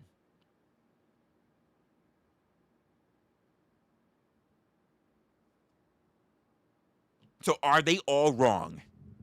Are they all wrong? Are all these people of many different backgrounds, of many different ethnicities, all wrong? And you say, no, I'm saying that you should just start with the definition. Why, when the definition, the claim, is already flawed? Because the claim is not the end-all, be-all. Because I can show you and highlight it, and I have many different examples to prove otherwise. My thing is that after I've stated everything I've stated, why are you still holding on as the definite as to be absolute, like it's the Bible? Why is your definition the Bible when I can prove so many instances of how it doesn't work? That's a new question, by the way. How is it you can still say that the definition is the definition and there's no way around it when I've given you multiple instances to say otherwise? Not to say that I'm right, but that the world is more nuanced than what the fuck is sitting in a book. When books have been revised for history for how long? Books are consistently still being revised. Definitions still being altered and revised. So why are we holding that in stone? Why are we holding the English language in stone? Why are we holding the nuances and the contextualization of human experiences in letters and words? With the interpretation of the speech that we use has been changing. Why are we doing this? I ask you. Because you're an educator. You're an educator and you should know this. You should know this. And I'm not an educator. I don't have any degrees. I have a degree, but I don't have a degree in education. It's not the norm. Because if I start talking Gen Z slang, you're going to say what? That's wrong? It's considered to be the norm. I speak as a millennial, but you'll say some of the things I say is wrong, but it's considered to be normal. You don't make the standards. Because just like evolution, everything changes with time. Nothing is normal. Everything changes. Whether you like it or not, everything changes. You are not the harbinger of time. So should we not use? We should absolutely use AI. Absolutely, we should use AI. Absolutely. You should absolutely use AI. I'm not against AI. Why would I not think to use a tool? Should I be scooping with my hand if a shovel was made? No, I should use a fucking shovel.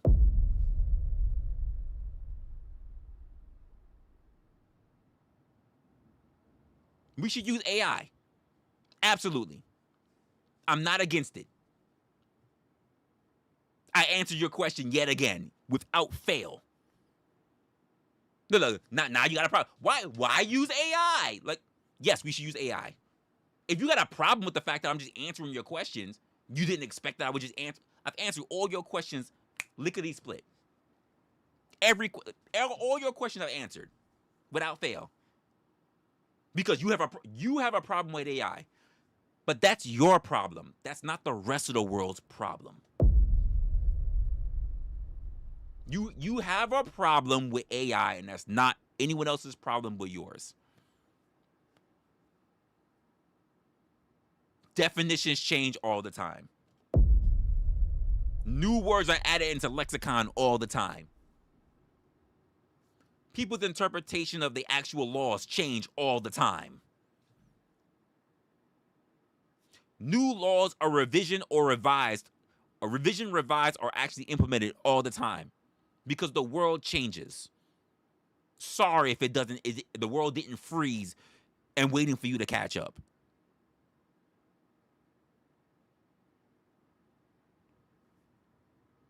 No, it doesn't. Because guess what? I've seen AIs that speak in Gen Z slang. And where did the Gen Z slang come from? Definitions, right? Or did you forget that the dictionaries also update themselves? That also have definitions. Did you forget that? dictionaries update themselves, and dictionaries that update themselves also have new revisions of words that are in it, which means that those AIs also read that. Did you forget that? Did you forget that? Did you truly forget that? That dictionaries don't just stay as a fossil, they actually update too?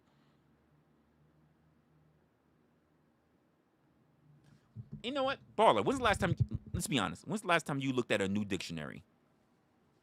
Keep it a buck. When was the last time you looked at a recent dictionary? Not some old shit sitting in your desk somewhere or in a book cover. When's the last time you looked at a current fucking dictionary? Keep it a buck. Because you'd be surprised how much new shit is in a dictionary. Or you can just simply look up. When you look up, you can actually look this up online, by the way. New words added to the lexicon. And those things actually get reviewed by specialists, wordsmiths, if you would. They get added to fucking dictionaries. That happens every year, by the way. You can look those things up. So to believe that the dictionary is just the dictionary is ridiculous. It's foolhardy. It changes all the time.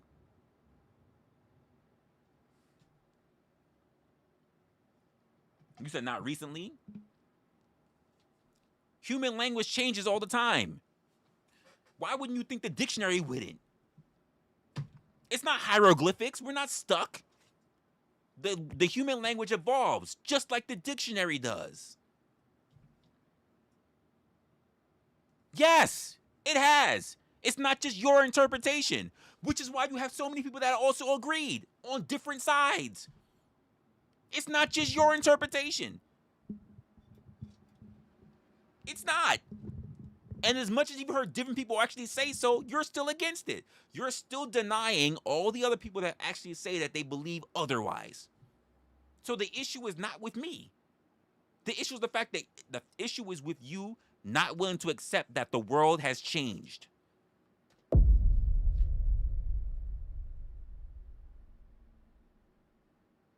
It sounds like you're stuck. You don't want to accept that the world has moved on, that the world has been still moving forward.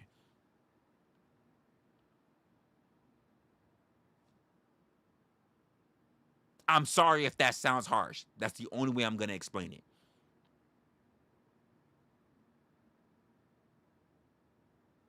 And that might be a tough pill to swallow, especially as someone in the education field. But the world does not owe you and me understanding. The world will always move beyond us. Because the world does not revolve around us. And as someone who's open-minded, I figured you would have already realized that. I figured you would have already realized that. I'm not even saying that it's for the best, but it does change. And there's nothing that we can do about it. Because the world does not require us, you and me, to be in it, for it to go forward. Because you and I, well, you have children, I don't, but the world doesn't require just you and I in order to have the next generation. Which means that they're going to also want to do things their way. They're going to want to communicate their way. They're going to want to build things also their way. And that will also change the landscape as to how you and I, because you're X and I'm millennial, but it's also going to change the landscape of how you and I see things. And if you have a problem with that, that's fine. That's for you and your cross to bear with, but I don't see a problem with it. I'm open-minded enough to say, I got to learn what's new. I have to keep up. Not hold down. I have to keep up. I have to keep up with what's changing because I don't want to do what the dinosaurs did. Couldn't adapt, and therefore it became extinct.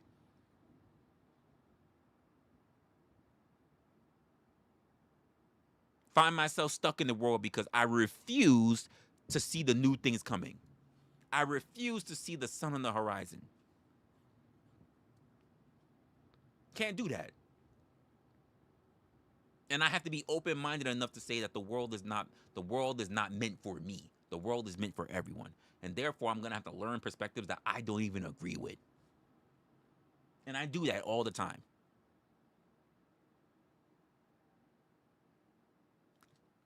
To the point where I have my girl, but I also used to date women that was so much younger than me. And they would teach me things. I would learn things from them. Shit that I never thought, what the fuck are you saying? And I learned. I have to listen to new artists that don't make sense to me. Young people. But it's the only way I can learn. I can learn and keep up with new trends. The only thing I don't agree with is 6'7". That's the only thing I don't. But everything else, like I'm cool. I just learn it. Instead of just sitting there and bad mouthing it and just like, well, fuck them and don't they understand definitions and the other. No, the world moves on, and so do we. Oh, by the way, that's an old. Life moves on, and so do we. How we live it is no mystery. we have to move forward. It's not just about us.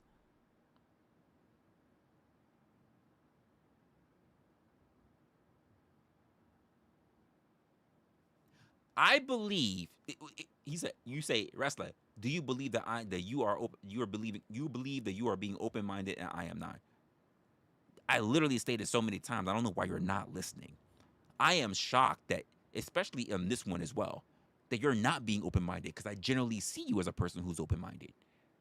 So, what are you saying? I am actually being shocked that you are having a hard stance on something that is so nuanced. I am befuddled. I am bewildered. I am flabbergasted. I am flimflammed. These are old words as well, people. That you are not getting it. That I'm willing to accept that the world is way more nuanced. And you're sitting here holding on, clutching, gripping the definition to something that people do not already all believe. That's where I'm stunned when it comes to you. I'm stunned.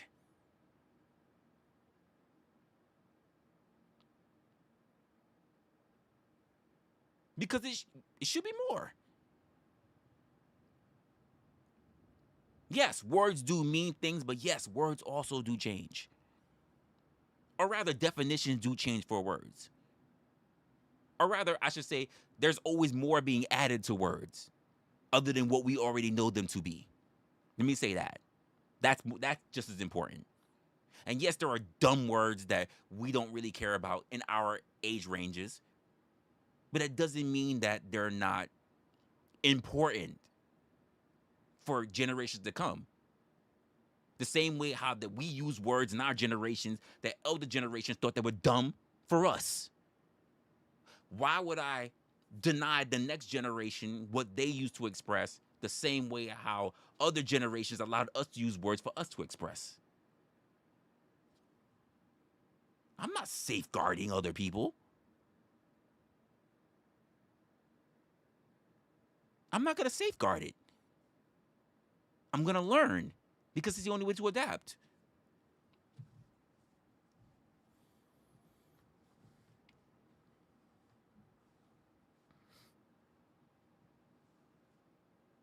The fact that you say that I'm not being open-minded when I'm the only one that carrying nuance and you're the only one that's saying that what's wrong and what's not is wild. The fact that you're clutching to the dictionary that you haven't even recently seen being updated is wild. The fact that you turn around and didn't say that other people within this chat who all have that same kind of thought process and you're the only one that I don't even really see a lot of people sitting there talking about they agree with you on is wild. What makes you think that you have that authority outside of that book when you don't even know how other people are looking at it? And by the way, that's how dictionaries are actually shaped all the time, based on how the collective at that time is interpreting the words. And you should know this as an educator.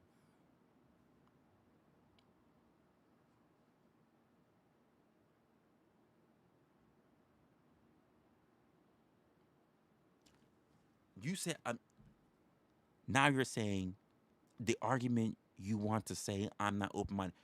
When am I said you're not open minded? I said I'm shocked that you're not being open minded. You're not listening. I'm shocked that you're being this hard headed. You're not even listening to what I'm saying. But I'm in my feelings, right? You're not even listening to me. But people will say that I'm in my feelings. You're not even listening to me. When have I ever said you're not open minded? You won't find it. I'm shocked that I'm shocked that you're not as open minded as I know you to be. Is what I said consistently. You're sitting somewhere. You said I'm not open minded. Never came out of my mouth. Didn't come out of my mouth. Oh, I got this. Yeah, I do got this because I know exactly what I said. I am shocked as someone who I know to be open minded that you're not being as open minded as I know you to be. What I said consistently. Now you're saying I said that you're not open minded. That I said that I said you were wrong didn't happen. But you said you said that I'm wrong. You said that I'm wrong about this. You're the one clinging to the definition. You don't know any other points that other people are making for the definition. How words apparently actually make it into the book. I mean, stop. Stop. There were people who have understandings of words outside of what you're thinking. And this is even to the point where there are other people who are agreeing to it, people that we've been on panels with. And this is not a new conversation, sir. Not a new conversation. I've held this position for a long time. Long damn time. And by the way, I don't have a problem if you have your position. Because I've said for opinion, this is just opinions. But because they're opinions, I'm not going to say your opinion is wrong. I'm not going to say your opinion is wrong. You're allowed to have it. Because you're allowed to make your own mistakes if you want to. Just like you're allowed to make your own your own success if you want to. Because your mistakes and also your successes have nothing to do with me. They're all based on you.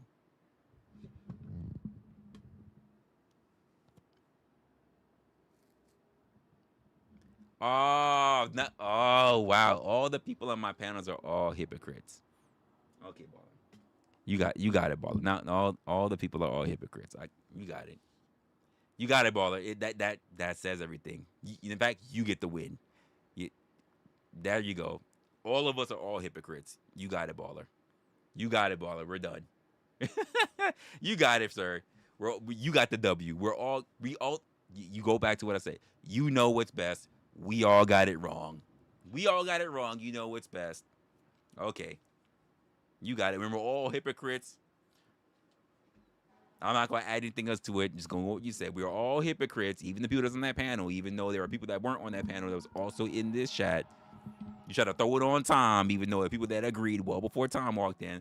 Tom walked out. There are people that agreed with it, but we're all hypocrites. Okay. I got you. All right. But let me understand this. You said they're hypocrites and they admitted as such, right? Are you going to tell me you're not a hypocrite? That's a question for you. You're not a hypocrite?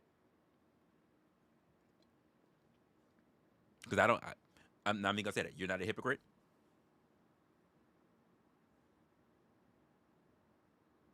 I know I'm a hypocrite. Are you not a hypocrite?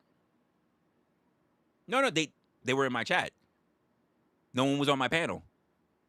Baller, I haven't really had a panel in almost a whole year. So you can't even say that in terms of them. Are you a hypocrite or not? Have you been hypocritical or not? No? Are you just perfect? Are you elite? No. I need you to answer a question. Not I try not to be. Are you a hypocrite or not? Don't use vague language. Are you a hypocrite or not? See, let me just say this for you. You can see it. Hey, baller. I'm definitely known to be a hypocrite. Are you a hypocrite? I try not to be. Well, everybody has their day. Oh, so you're not a hypocrite. I got you. So he's perfect, folks. He's perfect. He's honest. I'm honest too. I'm also honest in saying that I can be a hypocrite. That's how honest I am. I'm honest to say that even I can be a hypocrite. That no one is perfect, even me. Everybody makes mistakes. Everybody says things that are counterintuitive to themselves, but you're saying you don't do that. You don't do that. Even I say I try not to lie, but I also tell people that I will omit. And if people are saying that omissions are also a matter of being a lie, then that means I'm also a liar. But I try not to be. But I do tell people I will lie if it means that it means being omitting stuff. But you're saying you're not a hypocrite. Cool. So you're saying even if you try not to be a hypocrite, there's no points that people catch you in that's not hypocritical. Because you said no. I got you. See how easy things go if you just go layers deep? Even how easy that is, that's not difficult.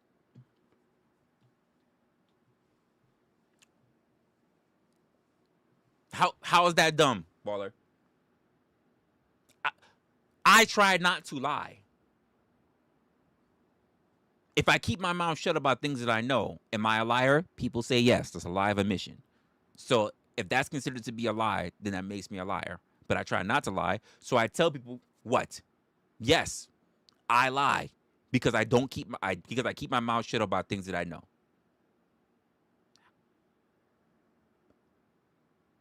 That's me being honest. You said I try not to be a hypocrite. So there's no things that you double back or you've been wrong on. You say, no, I'm honest. I'm not a hypocrite. So you never go back on anything you're saying. You never cross on the other side. You're not. Never. Never. You don't do that. But that's dumb in what I said. You don't do that at all. Everything you say, you stand on 100%. You've never given 99%. You're always 100% on everything you said. You've never gone back. You never posed for the opposite side. You never changed your opinion. You're just always solid. Is that what I'm hearing? You never gone back and changed and adjusted, and you're on it. You're always I think we need to look at pride. I think we need to look at ego. I think we need to right now.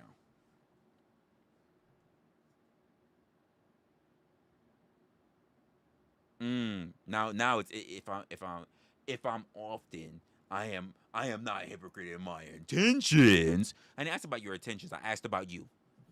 I asked you, do you believe that you can be hypocritical? You're sitting here dancing. You're dancing. And you said no, by the way. Okay. He said he's honest, folks. He's not a hypocrite. Never is a hypocrite. Okay. Listen, these are your words. I'm not even going to call you out for it. I'm just like, oh, okay, that's very interesting. That's interesting. You never happens. No changes. Never go backseas. No. Okay, cool. Doesn't happen. Okay. All right, cool. No problem. It's not a problem. This is your position. I'm not here to debate and change your mind on it. This is your opinion of yourself. This is your opinion of yourself. You see how easily inconsistent I am?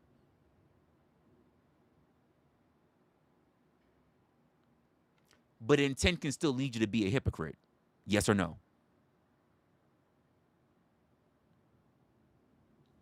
Intent can still lead you to become a hypocrite. Yes or no?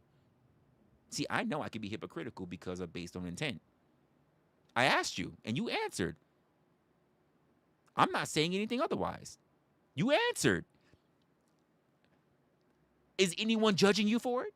I haven't judged you for it. I'm saying, oh, so you're guaranteed on that. Okay, cool. He said he's not a hypocrite. Okay, cool. All right.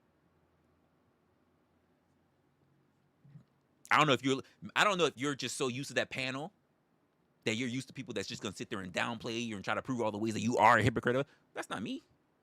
That ain't me. Cause you know why? I really don't give a fuck. I don't like the whole contrarian debate bro shit or whatever. I don't care. To the point where I've literally clipped panels from my entire fucking shit. So that's not my intent. Now I get it if you get stuck or you're worried because that's the kind of thing that you're used to being around or whatever. But honestly, it ain't that deep to me. It's not that deep to me. This is not real life. Just like I know your real name is not B-Baller. Like it's not real life. My real name is not Resla. Like it's not real. So I'm not looking for the gotchas. It's just that simple. It's a simple question. Either you can think about it and say no, or you can think about it and say yes. But it's all on you and how much you know yourself. And I think a lot of people don't know themselves, or a lot of people are willing to go lie to feign that they're perfect or that they don't make any mistakes. And I just go, wow, a person who doesn't make any mistakes. Even Jesus made mistakes. Interesting. So if you say you answered it, you don't make mistakes, you're good. You're not even that you don't make mistakes, that you're not a hypocrite, that's cool. It's no problem. I'm not here to battle you on that. And maybe that's something that you guys are just used to. I know myself. And I know myself enough to know that I can be a hypocrite or that other people will see me as hypocritical. But I also know, because my mind is open enough to make changes to it, even to positions that I once didn't believe, I can be a walking contradiction. And if I can be a walking contradiction, that also means I can be viewed as a hypocrite. Because I'm allowed to change my mind. And I do not allow other people to tell me that I can't change my mind. So because of that, I'm aware that I will be looked at as a hypocrite. So therefore, I'm a hypocrite. That's me being open-minded. That my positions are allowed to change. My viewpoint is allowed to change. I'm not talking about you. I'm saying me. I'm allowed to change my stance. I'm allowed to view the other side in a way that I normally wouldn't. So I can be a hypocrite. That's it. That's me. That's not you. You don't even need to agree with that. That's me. I'm talking about me. That's all. You said, when did I say I make mistakes? Did you not hear me say that? Did you not hear me say? Oh, sorry, I didn't even say, because you didn't even say mistakes. I said that. You can just hit the, I'm not even on DVR. I'm on DVR. You can hit the back when I said it. I took that back. And then I said hypocrite. Being hypocritical. I took that back. We're on low latency, by the way. So that means when you say something, I see it instantly. So we're good. You can have your viewpoints. I'm not here to change your viewpoints. I am just, based on what we already know, I am astounded that this is something that you're sticking your craw in for someone who I know typically to be open-minded. That's all. That's true, but I'm responding not only to what I'm thinking, but I'm responding based on when I see it pop up. And I typically am not opening up panels because people tend to have a different opinion of themselves when they're on a panel and they start exhibiting characteristics of debate bro mentality. And I'm just not interested in that, because they're not giving an authentic piece of themselves, an authentic thought. They're giving a character picture, an image, a persona of someone trying to win instead of someone actually trying to have a conversation. That's why my whole 2025 was dry. And I'm good with that. I'm okay with that. I'm okay with that. And I've had people try to talk me out of it. Believe me, I have. I'm good.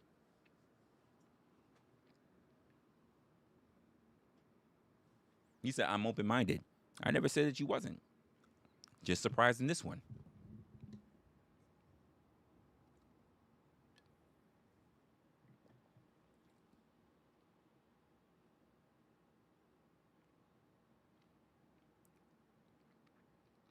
And I said, like, you're allowed to have your own opinion or whatever. I just feel it's weird that you even come down to the point where it's like you're trying to tell me, you're trying to change my mind. Otherwise, I'm like, well, why are you trying to change my mind? You have your opinion, I have mine. It is what it is.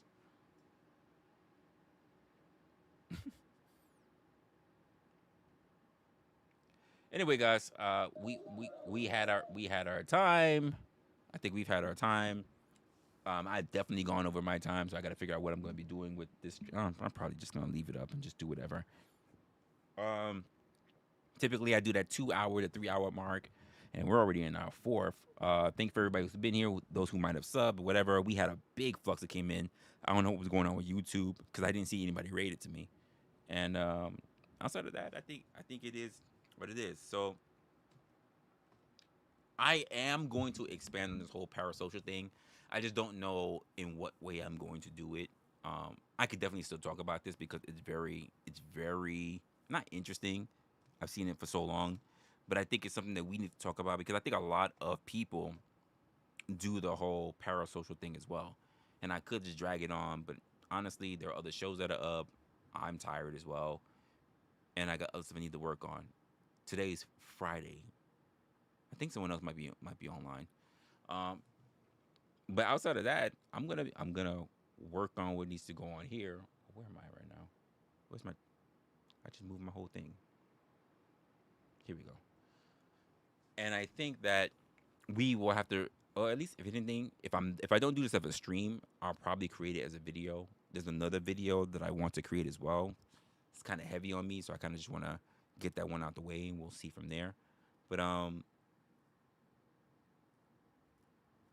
gonna work on a schedule to see what we can do for the week, and then we'll move from there. So outside of that, I don't know what to tell you. Listen, Baller, thank you for the conversation. I'm pretty sure a lot of people, a lot of people were sitting there like wondering what the hell was going on. Especially the new people that were walking into the building, which was weird to me because that shouldn't really been going on. And yeah, that's pretty much it from there. For those who are going on, I think Marathon Kev is on. I think he is. Hold up, let me see. It's Friday, so they're normally doing their own stream. But honestly, go to wherever you want to go. Go to the places that make you happy, and if not, click off the internet and have a good night.